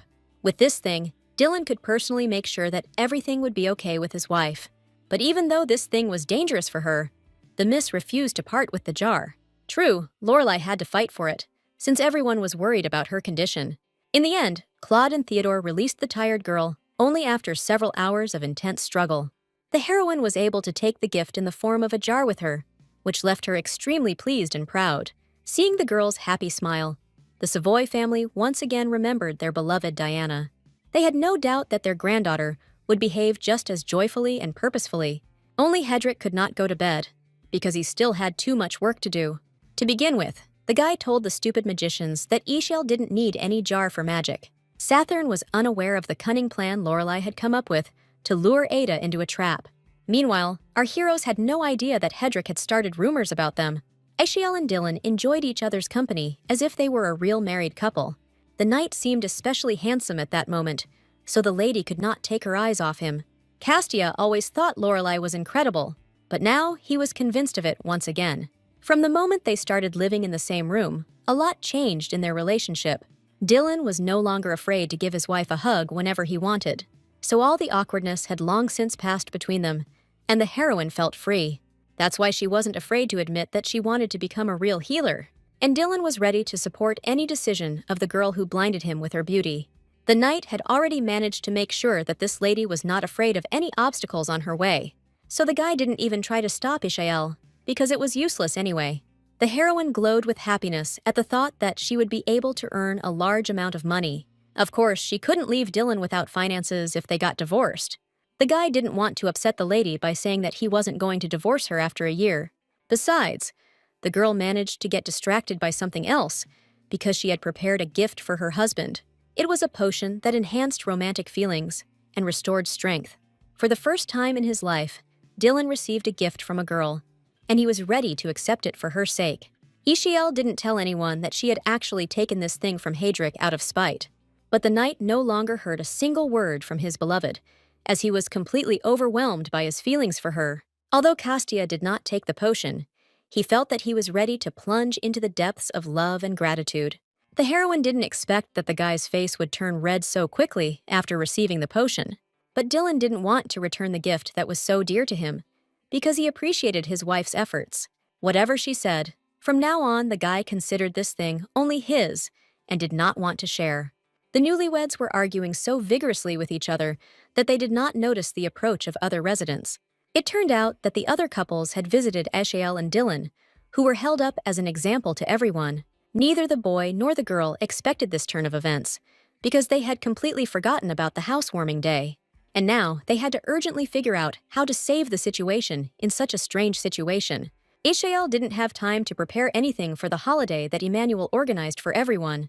This time, it was Dillan who saved the girl, as he had foreseen this turn of events. Meanwhile, Hedrick had to console his master, who was beside himself. For Saturn, this was a routine activity, although he was not paid extra for such work. Claude himself couldn't understand why he couldn't get Ishael out of his head. It was clear to him that the lady was married, but Savoy's heart still yearned for her. It turned out that a pre-prepared cake with the young heroine's face was already waiting for them at home. None of the newlyweds could boast of such achievements, because they did not know how to cook like that. But at that moment, Ishael was ready to sink into the ground from shame, just so she could not see anything. But Dillan's efforts made a good impression, and there was nothing to suspect about the couple. If the lady had known that her husband would be so thoughtful, she would have thanked him more often. Thanks to Dillan's efforts, they looked like a real couple who loved each other. The girl's heart treacherously accelerated its pace as soon as the night approached her. Grant always had an amazing ability to ruin all the good and romantic moments, and this time he invited along with him a guest whom no one expected to see at the estate. The couple were overcome with different feelings when they saw Ford, because they perceived him differently. Of course, Amaryllis asked for it himself, since he could not miss such an event in his brother's life.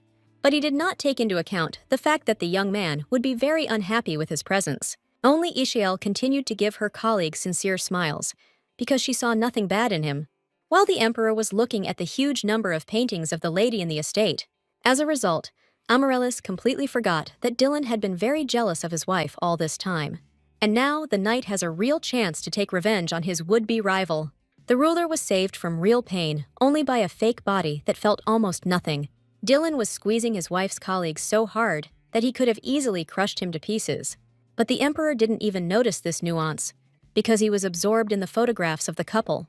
Amaryllis had been asking Dillan for at least one photo for a long time, but he had cruelly refused him every time. Only the other guys were able to help Ford, who almost remained flattened forever. The day went well, and at the end of it, Grant, as expected, presented the award to Ishael and Dillan. The girl had long ago noticed that the manager, for some reason, felt a strange sympathy towards her. Although the lady was pleased with Grant's attention, this responsibility was becoming increasingly stressful for her. The question of when they planned to have the wedding became especially difficult for the heroine, and Dillan immediately came to his wife's aid, lying that they were already in full swing preparing. Amaryllis was the one who was most delighted with this news, because his brother had told him completely different information. When the newlyweds said goodbye to everyone in the evening, they felt tired inside.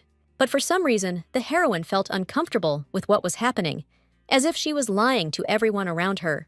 Meanwhile, Theodore and Hedrick came closer to discovering the identity of the leader of the Reds. The Guardian was especially grateful to Ishael for her help, as it was made possible by her research. That's why he asked so many questions to the assistant, because he didn't know how to thank the girl. Saturn always had a quick and lively mind, so he offered Theodore to become the lady's patron. The old man had never thought of such a thing before, even though he was an important person for many. For this reason, in the past, aristocrats often asked the custodian to introduce their children to society. But after Diana's death, Savoy became so withdrawn that he hardly interacted with people. However, now the situation had changed radically, and the keeper was ready for such a step. Everything would have been fine if a little bird had not suddenly brought unexpected news. Hedrick immediately guessed that something incredible had happened, because Theodore remained silent. The old man's face distorted, as if he did not believe until the very end what he had heard from the messenger. The whole point was that his granddaughter Diana had been found, if the news from his assistants was to be believed.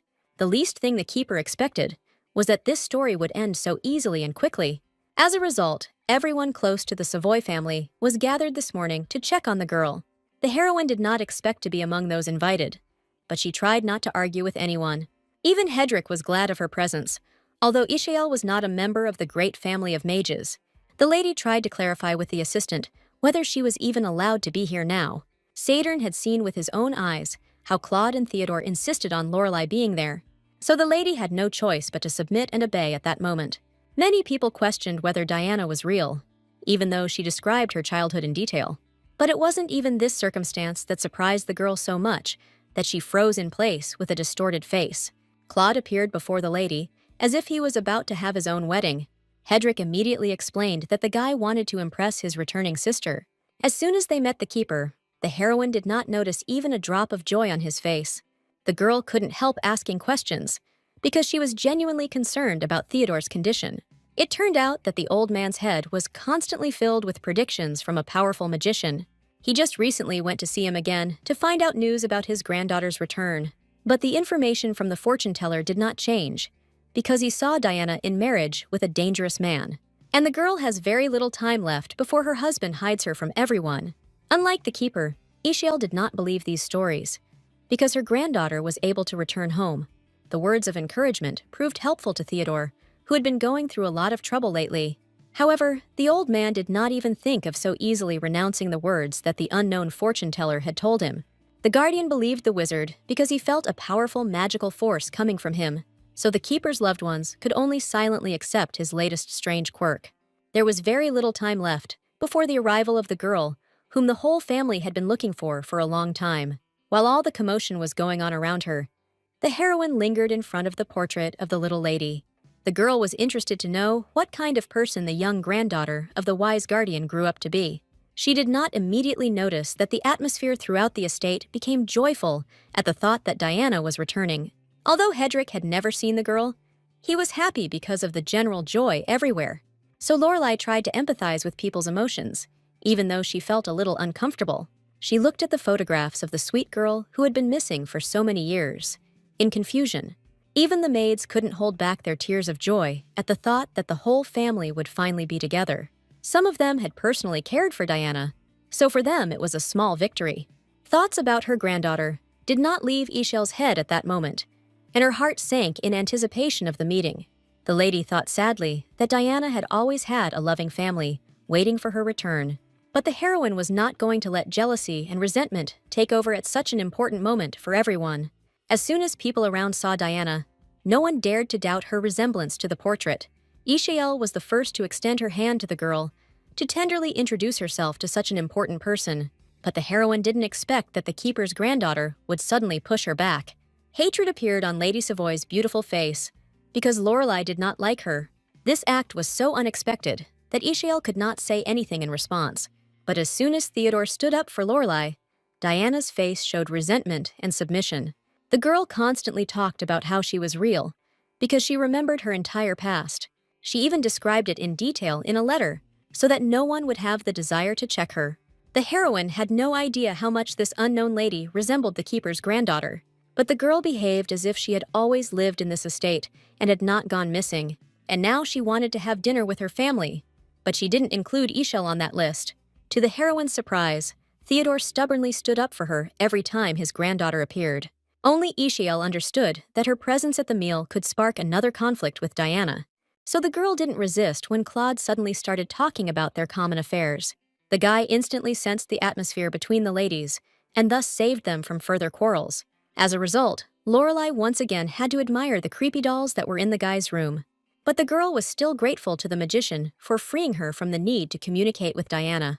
Only now did the lady notice that Claude did not look happy, despite his sister's return. The whole point was that heavy thoughts continued to torment the guy throughout the entire meeting. The heroine couldn't even imagine that the magician didn't feel any heartbeat next to his sister. It turned out that even in childhood, the young man had made a pact with Diana and given her all his love. So he hoped to feel at least some feeling inside that would tell him the right answer. That's why Claude was so eager to meet his sister, who had been missing for many years. But for some reason, when he saw Diana, he felt only horror and disgust inside his heart. This girl resembled the keeper's granddaughter in every way, and even smiled happily. But Theodore also had questions, which is why he personally checked the memory of the returned lady. However, in the end, Savoy could not find anything suspicious because Diana answered everything correctly. From the very beginning of the meeting, she kept repeating that she was a real Lady Savoy. The girl spoke hesitantly, only about the shelter and the family with whom she had lived all these long years. But not a single word could convince Claude that it was his sister in front of him. Although this lady matched his appearance and character, the guy felt nothing for her. Until now, the magician was haunted by the feeling that someone was playing a joke on their family, and they believed it. The heroine felt the same way, because in the past, after Theodore's death, imposters began to appear. But none of those fake Lady Dianas could reproduce their memories so well. The lady clearly saw the confusion of the magician, who could not find the answer to his questions, so she volunteered to help him figure out whether the Diana who appeared was real. That same night, the maids, who were glad to see their mistress return, could no longer smile. Her behavior frightened them so much that the assistants no longer recognized their Diana. The whole point was that Lady Savoy was burning from the inside with terrible jealousy towards Ishael Lorelei. The girl could not allow this smart lady to take her place because she considered herself Diana.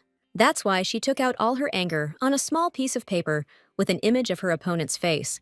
The next morning, all the tests the girl made to check for lies yielded no results. Diana knew in advance that no one would be able to find anything suspicious in her aura. Only Theodore was dissatisfied with these results, although everything seemed true and real. But the keeper's heart told him that the lady before him was not his beloved granddaughter at all. The old man sat with such heavy thoughts until the evening, until Ishael came to him. The heroine, as usual, had a cunning plan in her head, because she also did not believe in Diana's appearance. This time, Lorelei didn't plan to stay long with the keeper, because she had things to do. It was important for the girl to know which fortune-teller Theodore Savoy had recently spoken with. It turned out that the old man himself was thinking about that man, since his words seemed true to him. He trusted Ishael so much that he showed her the data that Diana had brought with her. The custodian could not find a single mistake in this letter, no matter how many times he reread it. Theodore felt something was wrong in his heart, but he didn't have the slightest proof in his hands. Until now, Savoy had been thinking about the words of the soothsayer, whom he believed more than the returned Diana. As soon as the heroine heard that the magician liked to tell fortunes about love, a smile blossomed on her face. The girl could not miss such an opportunity, so she went to a personal meeting with the fortune-teller. To make it more believable, she took Dillan with her, and together they quickly found the fortune-teller's house. Although Ishael had not made an appointment, the doors of the house were opened for her. What surprised Miss most was that the unknown fortune-teller was already prepared to meet the young couple. This man had prepared for the guests in advance, so he was ready to receive them according to all the rules. But for some reason, he immediately began to accuse Dillan of lying, although Ishael believed her husband. Only the knight knew that he had indeed been hiding from the lady all this time that he was a prince. Castia had no idea how the magician was able to sense his true identity at first sight. He didn't have time to say anything in his defense, as the magician's sphere suddenly turned red. To the puzzled looks of the boy and girl, the fortune-teller explained that one of them had dark thoughts. It didn't even occur to Lorelei to blame Dillan for everything, so she thought about herself. Meanwhile, the sphere became redder and redder, and even the soothsayer himself began to panic. As soon as the heroine defended her husband, the fortune-teller panicked and threw the couple out the door. But the lady was not upset by this incident, because she did not believe that they could think about debauchery. Even the flushed face of her husband did not hint to the girl that the guy was still guilty. Ishael believed in Dillan's innocence so strongly that she had no intention of listening to the fortune-teller's words. But everything changed the moment the miss accidentally remembered the identity of this magician. In her past life, she had heard about a fortune-teller who often used laurel wreaths. Only his skill in dice reading could tell for sure whether Diana Savoy was the keeper's true granddaughter.